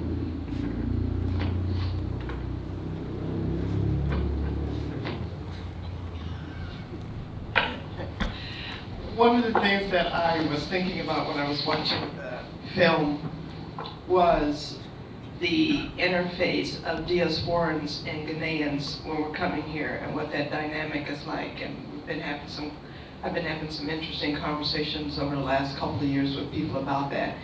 And I was at the mall last night having yet another conversation about that unexpectedly, and I didn't leave there till about 11:15. And one of the things that this Ghanaian who had been born here, left here as a child, raised in the States, had absolutely insisted upon being true, is that when we come back here, and again I'm kind of thinking in the spirit of what Dr. Clarke is talking about, he's saying that when African Americans in particular come back here, the Ghanaians will never accept you, they will never receive you, and you will always be the other. And part of it made me sad, and I had a brief period of time where I had to fight back tears. But then after that, I remember pushing that aside, and I was like, Jennifer Holiday said, "You're gonna love me," when she sung that song. And I found that I apparently had been on this vendetta to say, well, I'm just gonna be the exception to the rule, because I'm not gonna fly 7,000 miles, and wait for hundreds of years to finally come back here, only to have somebody say, oh, you're not Fanti, oh, you don't speak the language, oh, this and this and this, because to me that's also colonized behavior, that's colonized thinking, that you can't even recognize the simplicity that somebody who looks like you has come back home and you already know at least generally the history and you don't receive them. And it just is so anti-African to not receive your own, especially after coming through some harrowing experience like that. And I was telling the guy, I said, you know, a lot of African Americans when we were in the States, and I saw my mother do this when I was coming up, when someone comes into town and you know they don't have anybody, they don't have any people, you just kind of adopt them, you just take them in. Oftentimes to the point that they might even be in your will. They'll be in your obituary, they'll be on the front seat or second row with family at the funeral. I mean, they are just in like Flynn. And sometimes people may call it kinship or some other type of care, but you're just family. Whether you're Sudanese or whether you know, you're from the South, New Orleans or somewhere, wherever it is, if you have some certain kinds of situations going on, people will just take you in. And this was one of the things that Brother Ayi thank you, Ayi Koryama was saying when he was in the class one day. He made a reference to that spiritual adoption, that the intellectual child or the child of love or the child of spirit, and bringing that in. And it's curious to me when you talk about how Christianity had was just taken in such mass, almost sometimes seemed like it was unprotested, although, of course, you know, when you lay it out, you can begin to see how it was, but it was so systematic and so toxic and so virulent. But it makes me wonder now what's happening. So that I would even think that even in this room, those of us in this room, if we was to play date night and pretend everyone in here is single and just try to pair everybody up, a Ghanaian with a diasporan and vice versa, that we would still probably enter and experience some of those same dynamics. I should hope not, but I think we might. And it makes me wonder when you talk about the behavior matches the knowledge, the understanding, how much progress we really are making, if that's the case. You know, we're saying a lot of cool and amazing, wonderful things, but if at the end of the day you see me and you think, oh, here go my ticket to the States, you know, you see me and you think, oh, American must have money, I'm a holla, then it's like, we didn't even make any progress, because now you're about to step to me, not as one man to woman and say, well, I like your mind, I like your energy, I like how you flow. You're stepping to me in some weird, peculiar, hybridized way that's totally anti-African. So. Thank you. I've been here for 7 years, so whatever I gotta say it trumps yours. No, from what I've experienced, because me, I don't speak any of the local languages, but I'll try. Like what you say when I said, we do that in America, but not exactly like that. How do you do it? Yeah, we don't. So, what I noticed is, for one, if any of you have the chance to go to America, you'll realize what she's saying is the same thing what y'all say, that y'all are not received by a lot of the African Americans, because everything that's associated with Africa is negative.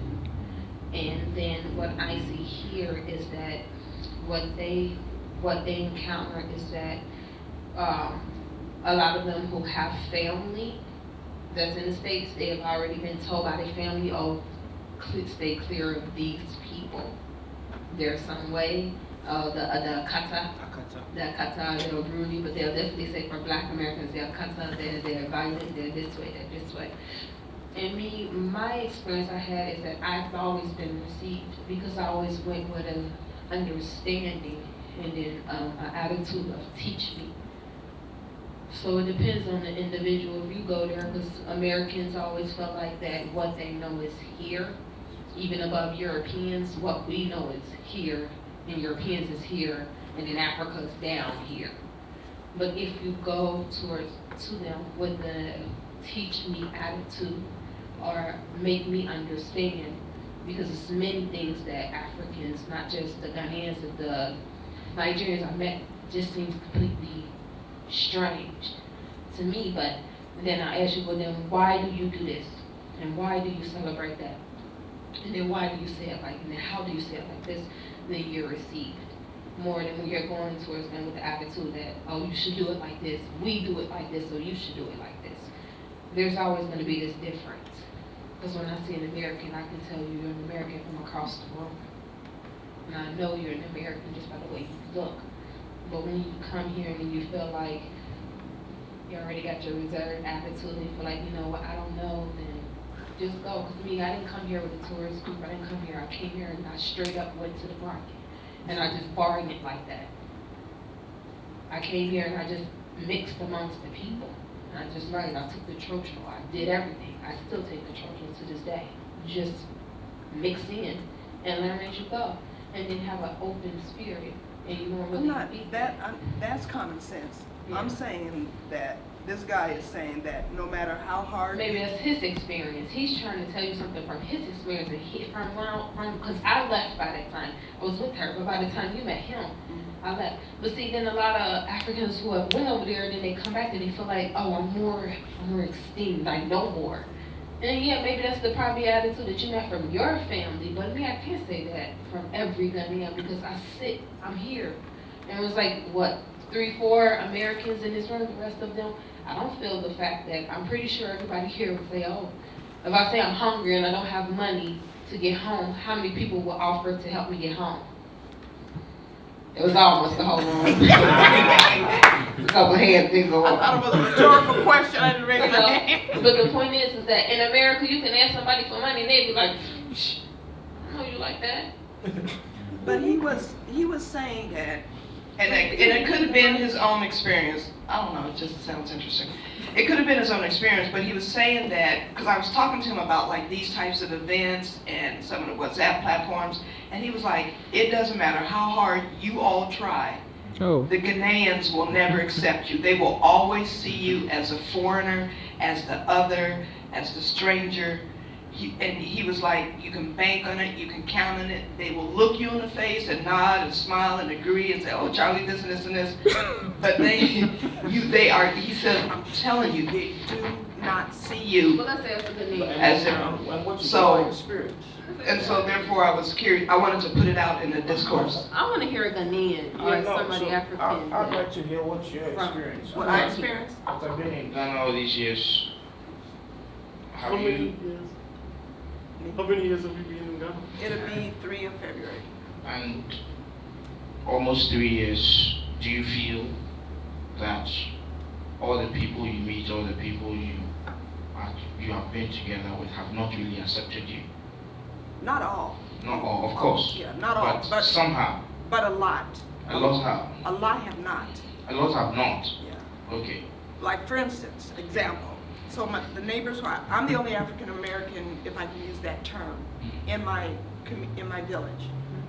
So my immediate neighbors, when I go to my garden, I pick stuff and I knock on the door. I go, and I give them the things from my garden. Or if when I have my water fill up in my poly tank and it's not enough, then I just have them automatically put it in theirs. I never ask them for money for that. I do all of these types of things. And in almost 3 years that I've been here, I have never been invited to anyone's house for dinner except 3 times, and 2 of those 3 times I invited myself. And not only that, typically, I don't know about your experiences before you got married, but typically when men express interest in us, it's not long before they want to talk about they want to go to America. I'm not making this up. Yeah, no, and it doesn't seem sincere, and it doesn't seem like it's a genuine interest. Yeah. Okay. Okay. Have I, as Ghanaian, accepted some African Americans or Africans, black people who have returned to Ghana? Yeah, I have. Dr. Campbell is our boss. Every day we don't want to miss an opportunity to go and have a chat. Yeah, because it's a you're always learning something. And he is very, very open and willing every time. But of course,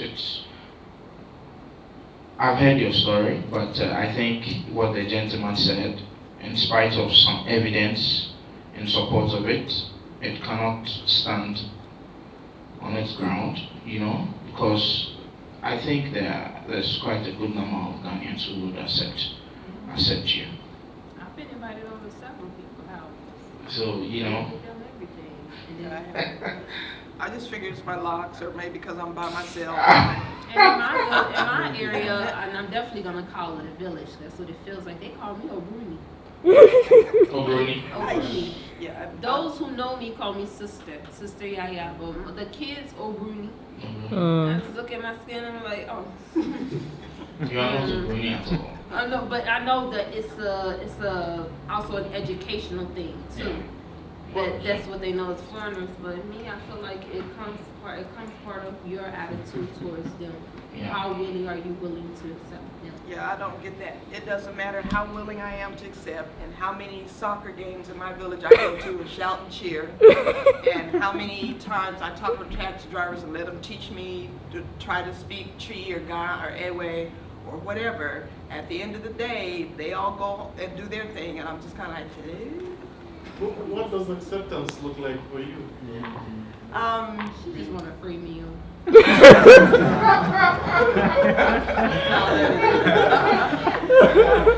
Acceptance. Mario, have you been accepted? You were in Nairobi for a year, you told me. But did you feel accepted? In Nairobi? Yeah, in Kenya. Yes and no. I guess it depends Yes on the and no, individual. yeah. Yeah, it depends Where on are the you individual. from? I'm originally from the Caribbean, Okay. but I lived in the United States for a long time. Alright. How many hands are up? I think we should be close to ending. It's about 8 p.m. Please put this on record. Yeah. My master was asking how then is there a way of like rejection, a mass rejection of Africans' way of worshiping Christian like Christ? First, it is not your religion. It is my religion, and I give it to you to do. So you can't do it your way. You have to do it my way. That is the reason. Simple. Okay, it's on record.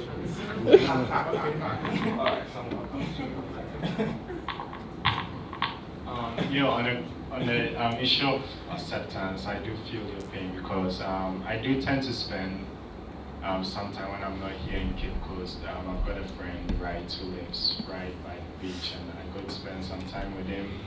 And you see how, especially like with diaspora Africans, when they pass them by, the Rastas who have their shops and all of that, they'll still call them Ogronis, their kids will call them Ogronis and all of that. So it tends to say something then, especially when you're going into a slave dungeon.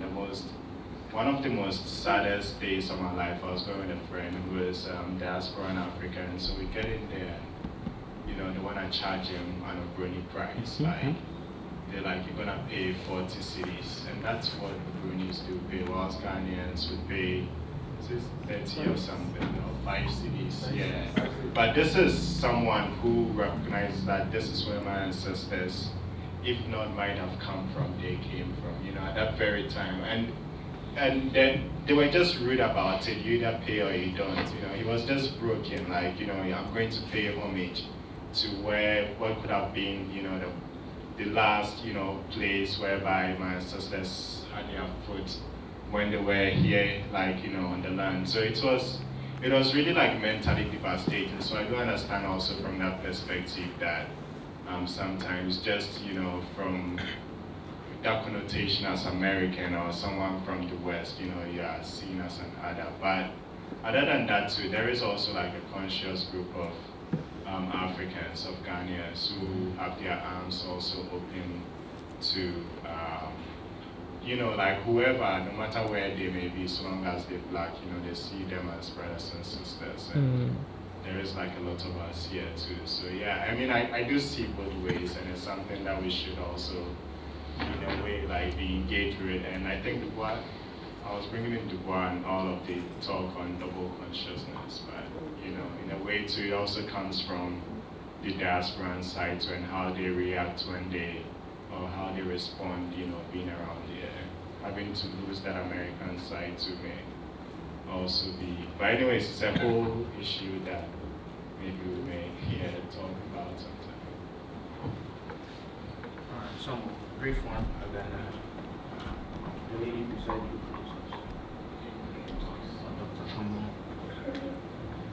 Okay. Mine is I would like to talk about your question when you were there about worship in the church, and also my last will be on the acceptance.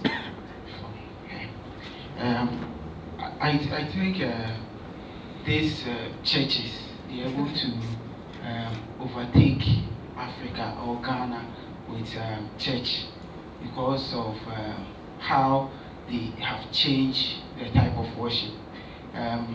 I'm a Pentecostal, and I read the history of my church, and I realized that the first missionary they brought here was under the Apostolic Church. And when he came, they had their doctrines that they have to follow, that if you are sick, you are not supposed to go to a hospital. You should allow the elders to pray for you so that you get your healing from that. And this missionary got malaria, because that's the disease they really get here. And because of the situation, he went to the hospital, and the doctors gave him medicine, and he was able to heal. And they said because of what he has done, it goes against the church doctrine, so they have to, let me say, demote him from being a pastor or being a missionary. And what he did was, he had people who believe in that sense as a pastor. So he gathered those people and he started his own church, and he named it Pentecost. So, and what he learned was that Africans or Ghanaians, we believe in dancing, because the traditional system, when you go to the shrine, they dance, the Okomfo, how they dance before they say, oh, like how Okomfo Nochi did, and you commanded the Godins to the dancing and other things. So he said if that's the case, then you bring that to the church, so people can dance as a form of worship.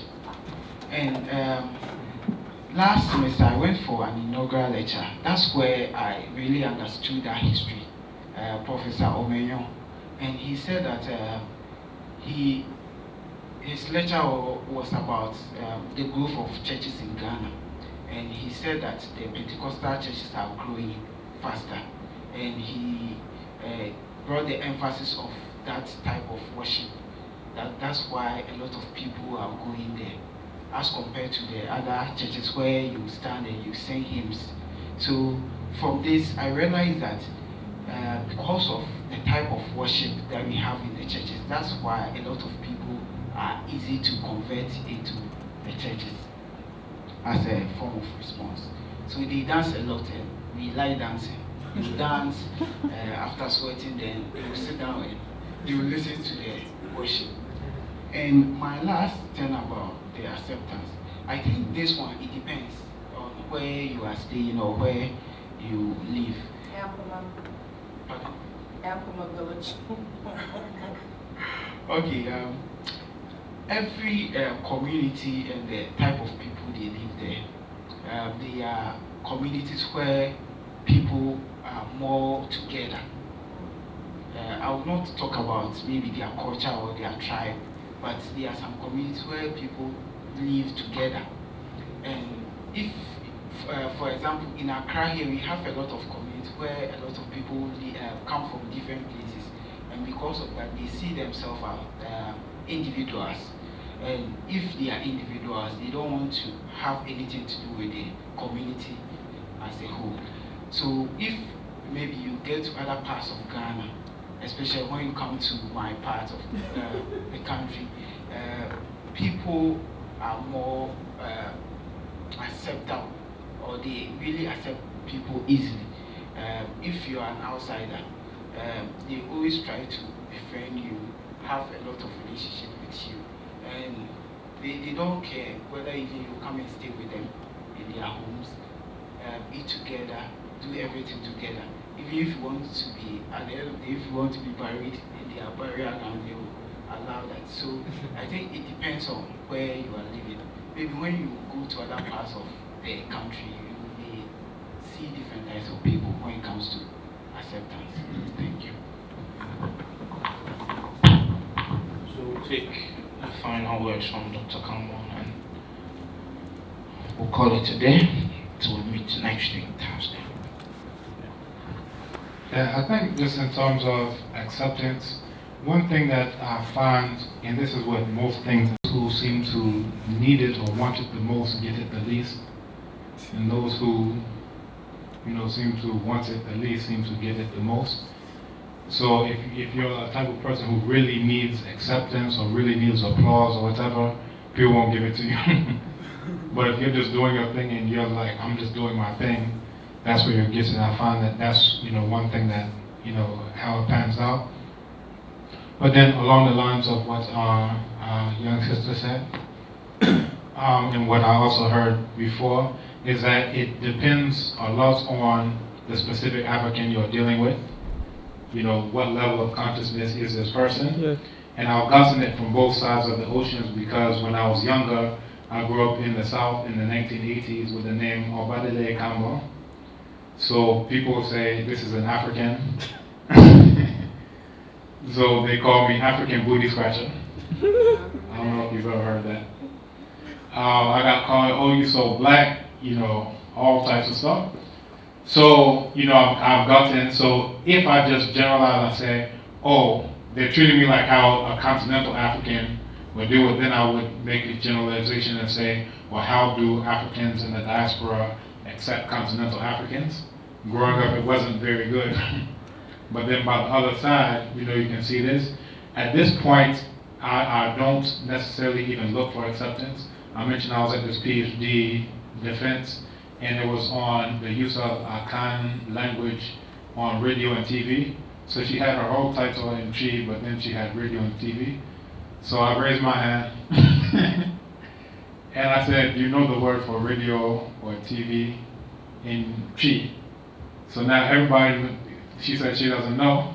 Nobody else in the room knows, so everybody says Dr. Kambo. You understand? So it's a thing of, that's a degree of acceptance, but that's not what I'm looking for. I was looking to do something related to my destiny on this planet. So because I'm doing that, then other people are looking at me, as, I guess, acceptance or whatever. I went to Agree Botanical Gardens. I speak to them. They charge me the Ghana rate. I go to the dungeons. I speak to them. They charge me the Ghana rate. When I first came to the University of Ghana, before they saw my passport, they for the PhD, they charged me the Ghana rate. And then I paid into the bank. I said it was 400 Ghana cedis. Wow. I said I could be a student for the rest of my life. This is cheap. I can do this. But by the time I got back to the grad school, they said, no, we saw your passport. You understand? So, just in terms of the monetary aspect and things like that, some of it comes down to, actually what passports are you holding and things of that nature. But I think that generally, if you are clear on who you are, and if you're not like, just please accept me, the acceptance will come just because you're living out what your destiny is. And once you're living out what your destiny is, it really won't matter whether you're accepted or not, because I'm doing what I'm supposed to do on this planet. So, regardless of whatever, I know I'm African, so regardless of what anyone else says, I'm doing what I'm here to do. And then, you may find that it comes. So, now. I told you what the man at the thing said, not what I said. You just want a free meal. That's all. That's why But again, it depends on the consciousness. So if you're with people who don't know that they're African and don't know anything else, then they may not accept you.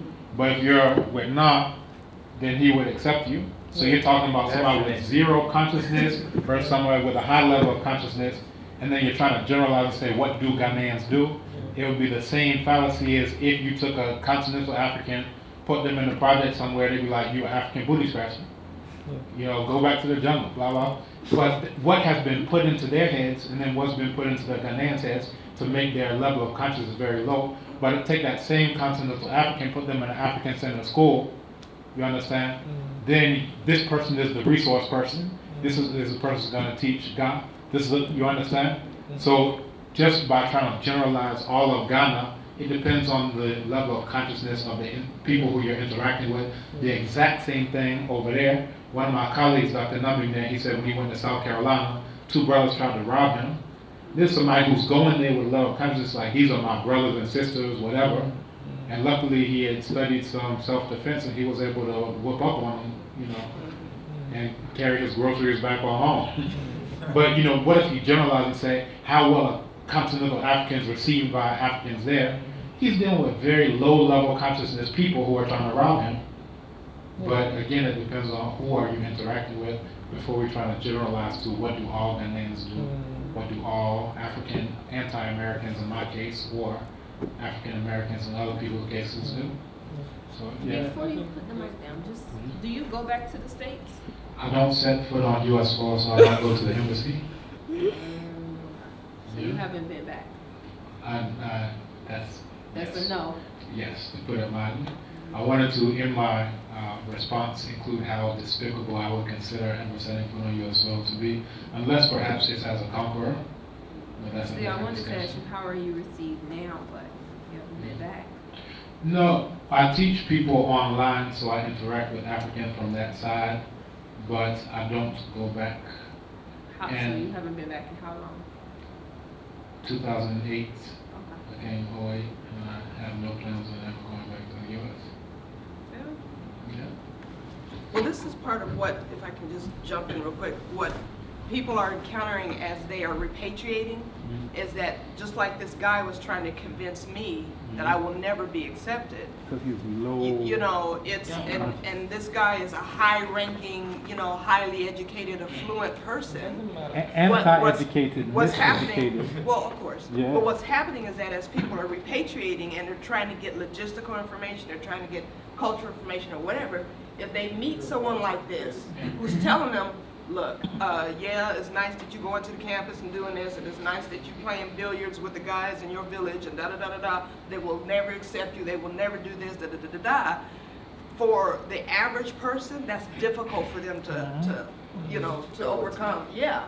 Imagine my colleague who got robbed at gunpoint. That would be difficult to overcome.